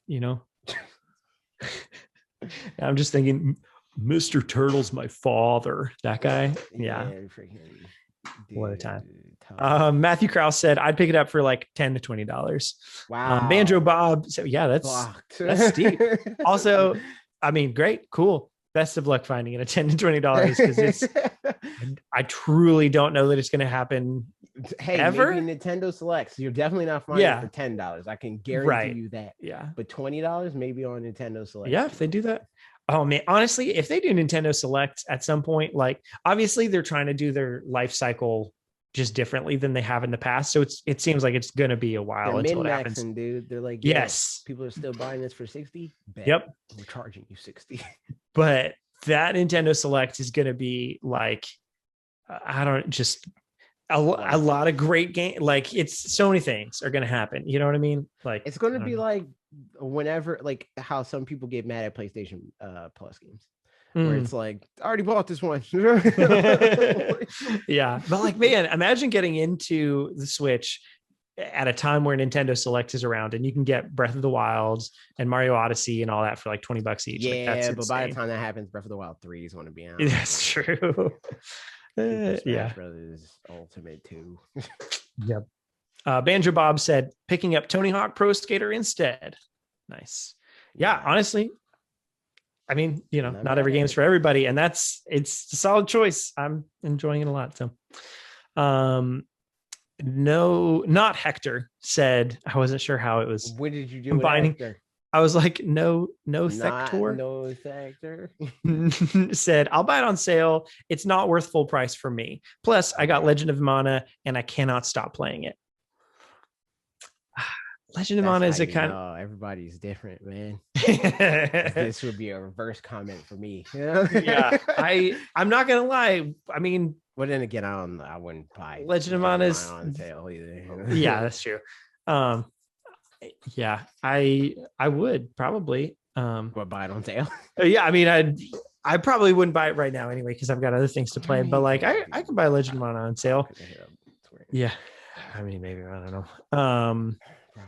I think the tricky thing with hitting up companies is truly just like, how much time do I have to play, to put into, you know, various games and stuff. And like, there's a bunch of games that I'll see that I'm like, man, I'd love to play that. For me, it's like, do I care enough about this game to make a video about it at one point in time? That's about it for me. Like, even the podcast isn't enough justification for me to want to do it. Yeah. Like, I would have to want to care about the game enough to want to write 2,000 words about it. For me, it depends. For podcast or video, depends on the size of the game. Pretty much, you know, like if I can tell it's like a small indie game that it's like it might not get its own video, but I'll use it for yeah, that's true. I mean, most of them still do get representation somewhere in a video, but like if I feel like it would still be helpful to talk about the game to in the vicinity of like 500, 600 people or whatever, then I feel good about that. But like there's sometimes I'm like, man, I'm not sure that that's going to be, I would feel bad with that being the only exposure that it got, and somebody else would probably give you more exposure. So I just won't even ask. I'll just get it on sale sometime later, or, you know, if I'm not going to buy it straight away. So yeah, it's always tricky doing the mind games of that, but yeah. And I mean, at the same time, I see a lot of people that do get review copies, and a lot that get similar viewership to like what directly do you get. So it's not the worst thing in the world. I'm sure that they expect that on some, like, to some degree.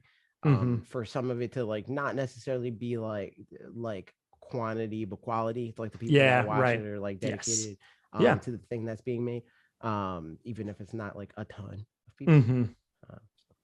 No, I mean, that's definitely true. And like I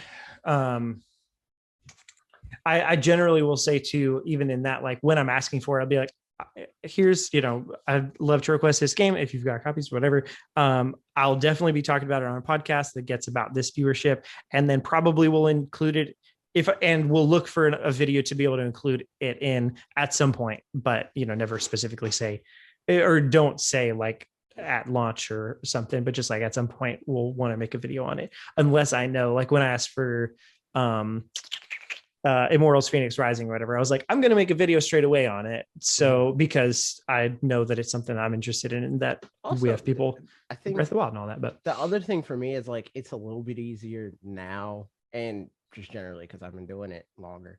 I could be like, yo, I'll tweet about it. Yeah. Like, oh, okay, cool. Yeah. Like, or I'll stream it or whatever now. So I just never, I think the biggest thing for me, like for anybody listening or whatever, like I don't want anybody to feel screwed over ever. Like that's the thing. It's like because especially after whatever it was, like 3 years ago or something like that, where there was some IGN person that had some quote about like, it was some indie dev that was like, okay, I see a bunch of people that I gave review copies to of this game, and I only have 50 review copies to give out. And I gave it to these people and they never did anything with it.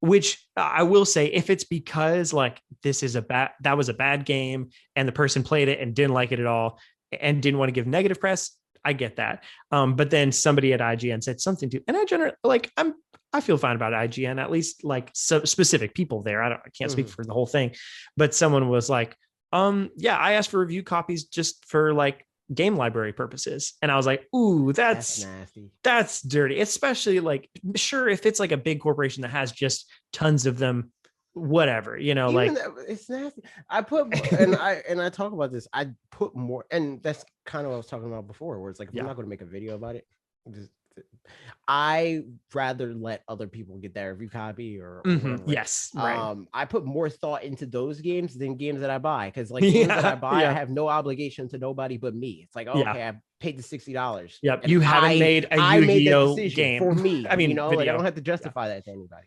But asking for a game, I feel some level of absolutely responsibility to give the game its due diligence. Like at the same time, I'm not like, I don't have to make content about a game. If I play it and I don't like it or whatever, blah, blah, blah, I don't have to do that. But I'm going to at least do something. I'm going to mention on the podcast. And if I don't make a video, I'm going to tell you why. I'm going to tweet about it or whatever, right?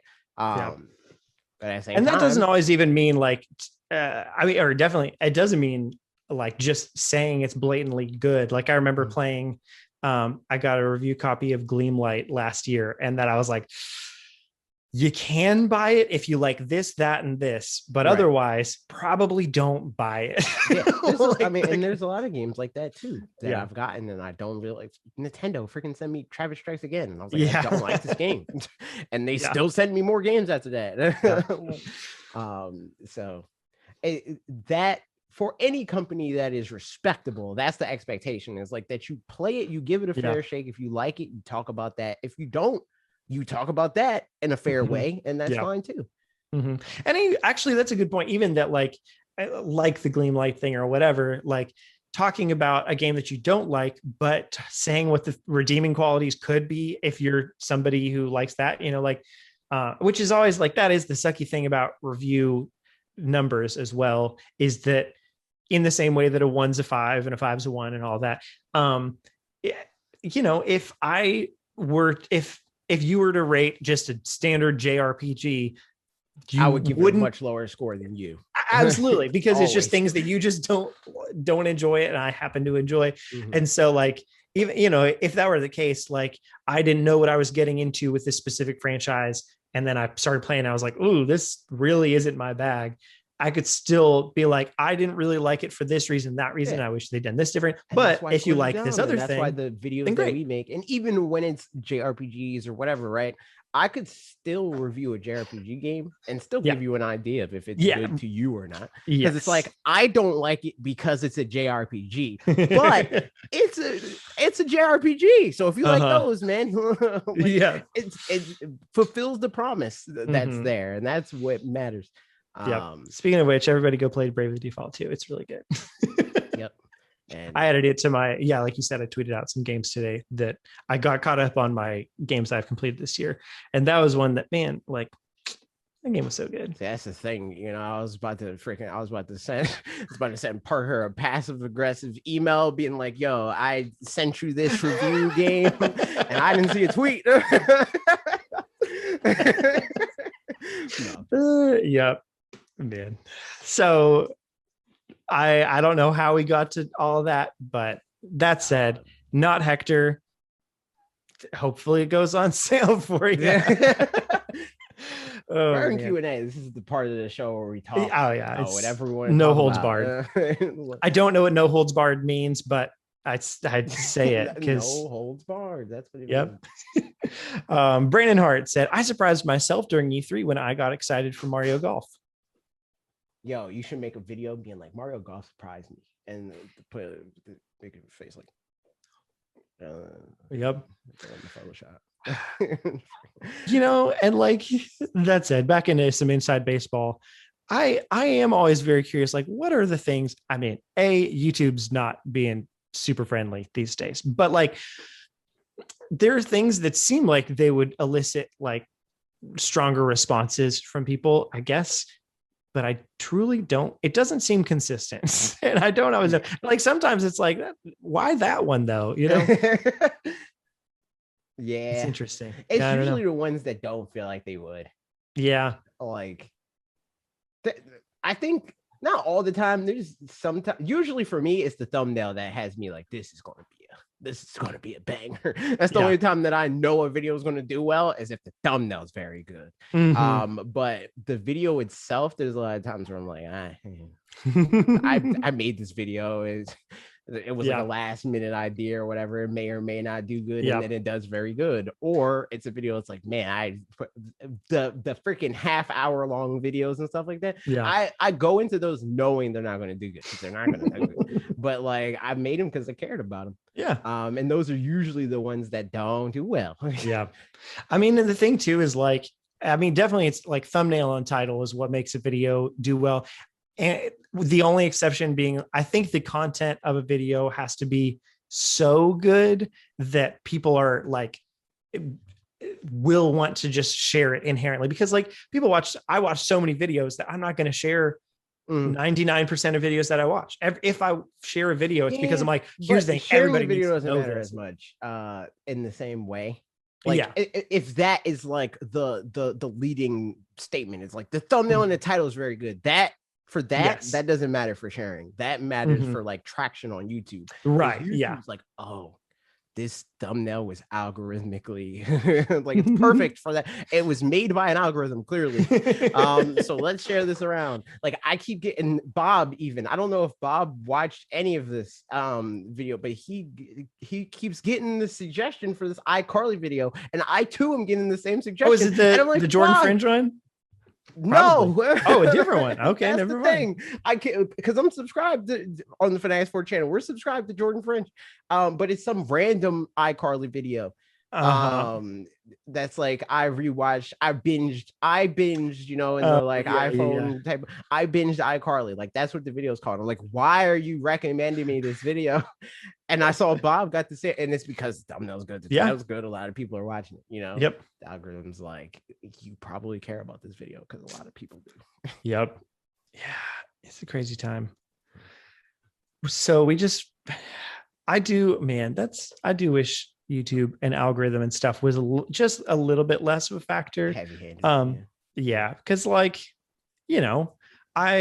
especially the number of comments that like, you guys will be watching videos and like oftentimes write a comment that's like, what, this video only has this many views and stuff. And it's not like, ultimately it's tricky, because like, on one hand, no, I don't care about views because it's just fun to make videos. Like, that is true in and of itself. But also, I do care about views because like, they affect whether or not we can do more things and stuff. Like, it plays into it, for sure. As far as like, for the channel purposes, on an individual level, again, it's just fun to talk about this stuff and just to make the videos. But there's a balancing act there too, where like, I'm not going to say like, no, if every video only had one view, I would keep doing it. Probably not, just because it's like, I don't know, I guess I could just talk about it with a friend. Exactly. Because that's what that is. But yeah, inside baseball stuff, YouTube stuff, stupid. Continuing on, Adam B said, not interested in golf in the slightest. Got plenty to play now in my backlog, and 3 new Switch games in July. I do feel you there. What are the July games? freaking Skyward Sword, Monster Hunter Stories 2, Wings of Ruin, and is it the end of July or is it? That's July 9th, so it's pretty soon. Oh shoot! Yeah, that's right around the corner. And then I wonder what the other one is. I'm gonna look at my Joy-Con. Nice. What else is coming on in July? Nothing from specifically Nintendo.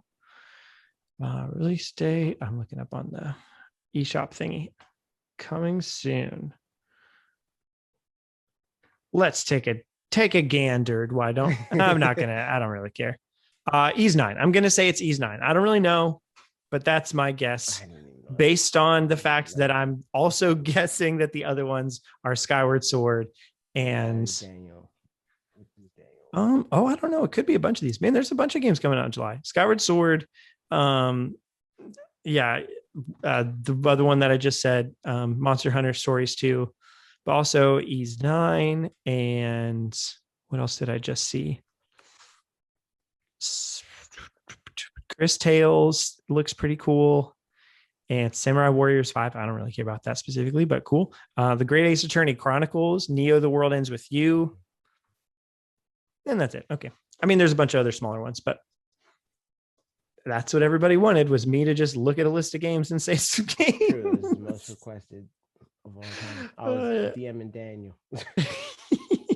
And then the last comment was one we already read, between Mario Golf and Loving Turtles a lot. So that's it from YouTube community. Now we've got some from Twitter. I'm going to check Discord one last time real quick in case anybody left some there last minute, but I don't think so. Nope. So that's all right. All right. So question from Twitter. Kraus asked, yo, do you have any gaming pet peeves / deal breakers, things that are very annoying to you and make games hard to get into or unenjoyable to play? Some of mine are 1, long unskippable cutscenes, 2, slow clunky movement, and 3, games taking forever to getting into actual fun gameplay. All of those things, a lot of RPG tropes, where it's like, I gotta tell you how to get the thing before you can get the thing, even though getting the thing is the obvious thing to do. I hate that. Yep.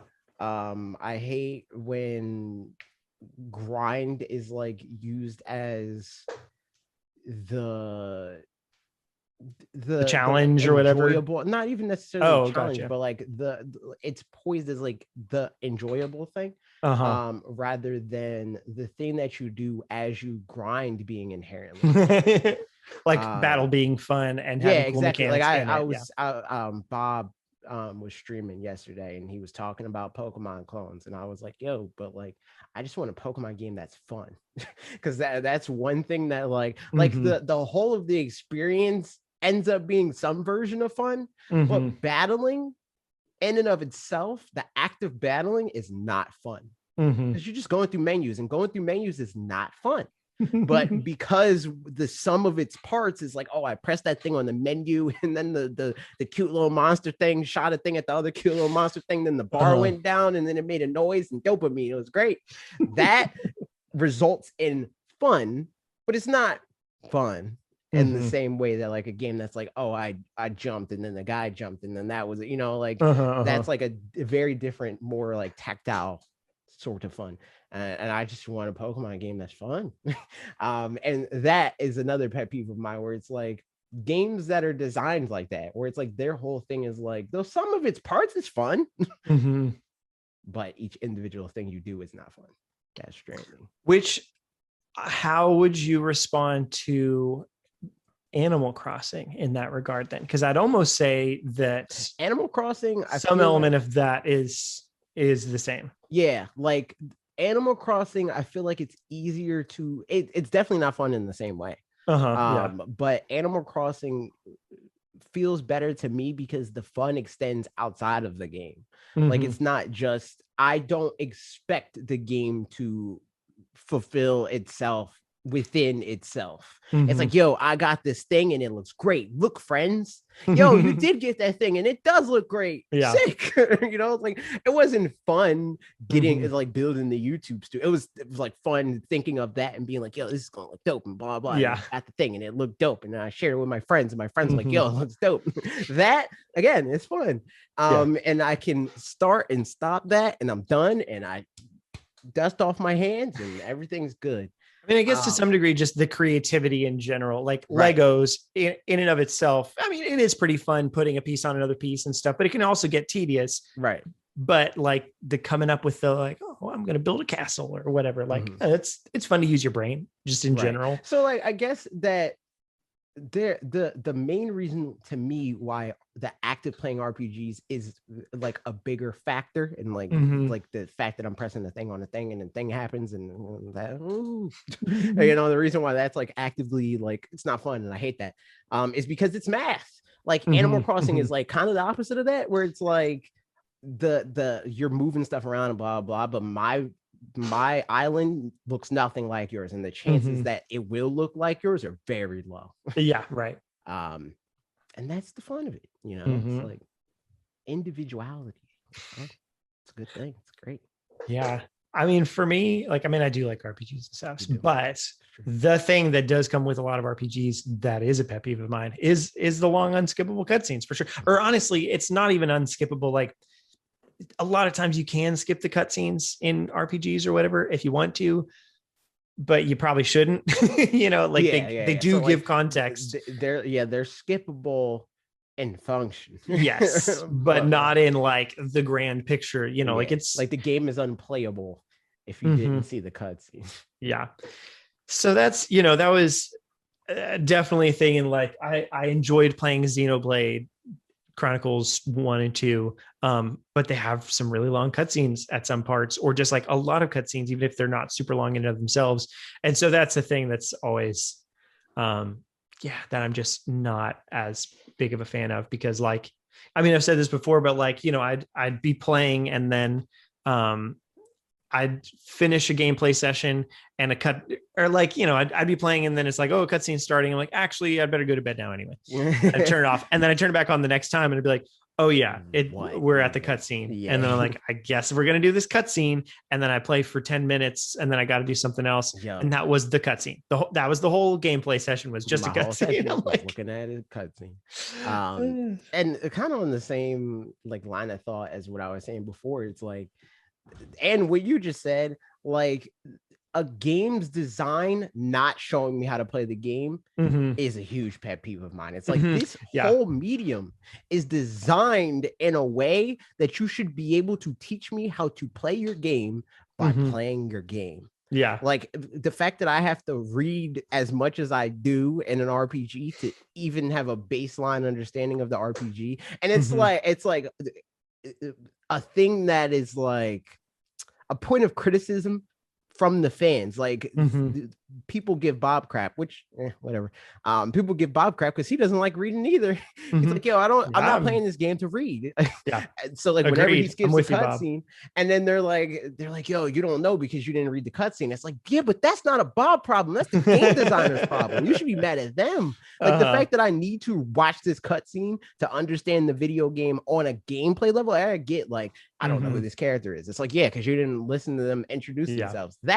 That's one thing, but like I don't know where to go. You don't know where to go because you didn't listen to their diatribe about where to go. Like it's like it's interesting because with these RPGs especially, there's such these like grand big stories and stuff where like there's time dilation happening. Like thinking of Bravely Default, it goes between night and day in like 45 seconds and then switches back and then switches back and switches back. So it's days are passing, you know, in no time at all. And then you zoom in to conversations that are so long-winded, like that, like, I mean, sure, I have long-winded conversations, but I'm part of them. So like, I don't really care too much. But the conversations are trying to be more than I want them to be. They're not just pushing a story. They're also trying to like, some of it just is filler, you know, like some of it's not building up a character, some of it's not pushing the story forward. It's just like it's the video game equivalent of small talk. It's like we're 100%. In the same area. It would be weird with the type of people or like the relationship that these two theoretical people have to not say anything. So we need to say something to not make it awkward. But it's like, I don't need that in a video game. Yeah. And like, I don't know. Yeah, I would almost prefer, because they talk like too long about the topic at hand, whatever that ends up being, they just will go on and on about it. Again, I'm sure this sounds ironic to anybody because chaos, dude. Yeah, but there's like, alternatively, they could very easily talk about other things and that would be more interesting. Like bring in, almost like a Family Guy situation where it's like, oh, it's better than a time I did this thing, whatever. And then like yeah. The other thing happened, like you don't actually see it, but like, the concept of cutaway kind of things where it just feels like you're building out a picture of what that person is instead of just like who they are in relationship to this mountain range or whatever they're talking about at the time that they're, so yeah, that's definitely my biggest pet peeve is my pet peeves are RPGs in summation. My biggest pet peeve. Yeah. I mean, and then there's plenty of other things. It's like, it's not pet peeves. I just don't like it, which is like shooters, like cool, but I'm not going to play it. And I can't call shooters my pet peeve because like the reason why I don't like pet peeves is because I can't see. It's like that is an annoying thing for me where it's like I feel like because of like what I am good at in games, like I have pretty good reaction time. I like am good at adapting to situations. Oh, you hit me, I went this way, I can do this, blah, blah, blah. Like I would be good at shooters if it wasn't so dependent on you saw me before I saw you, so I died. Yeah, like, right.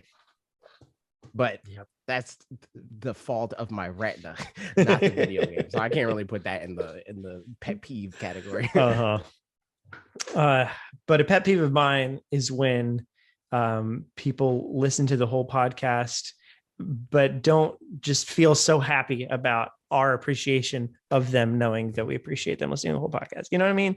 That's such a pet peeve of mine. So everybody make sure to know that you are loved. And also that Nintendo specifically, Mr. Nintendo loves you. And it's Nintendo himself that Nintendo, the man. No, man. But yeah, everybody, thanks so much for listening. And have a good old day, do the podcast things, stuff. All the comment, subscribe. If you're on podcast services, leave a rating or whatever. Also tell your friends. Thanks for hanging out, everybody.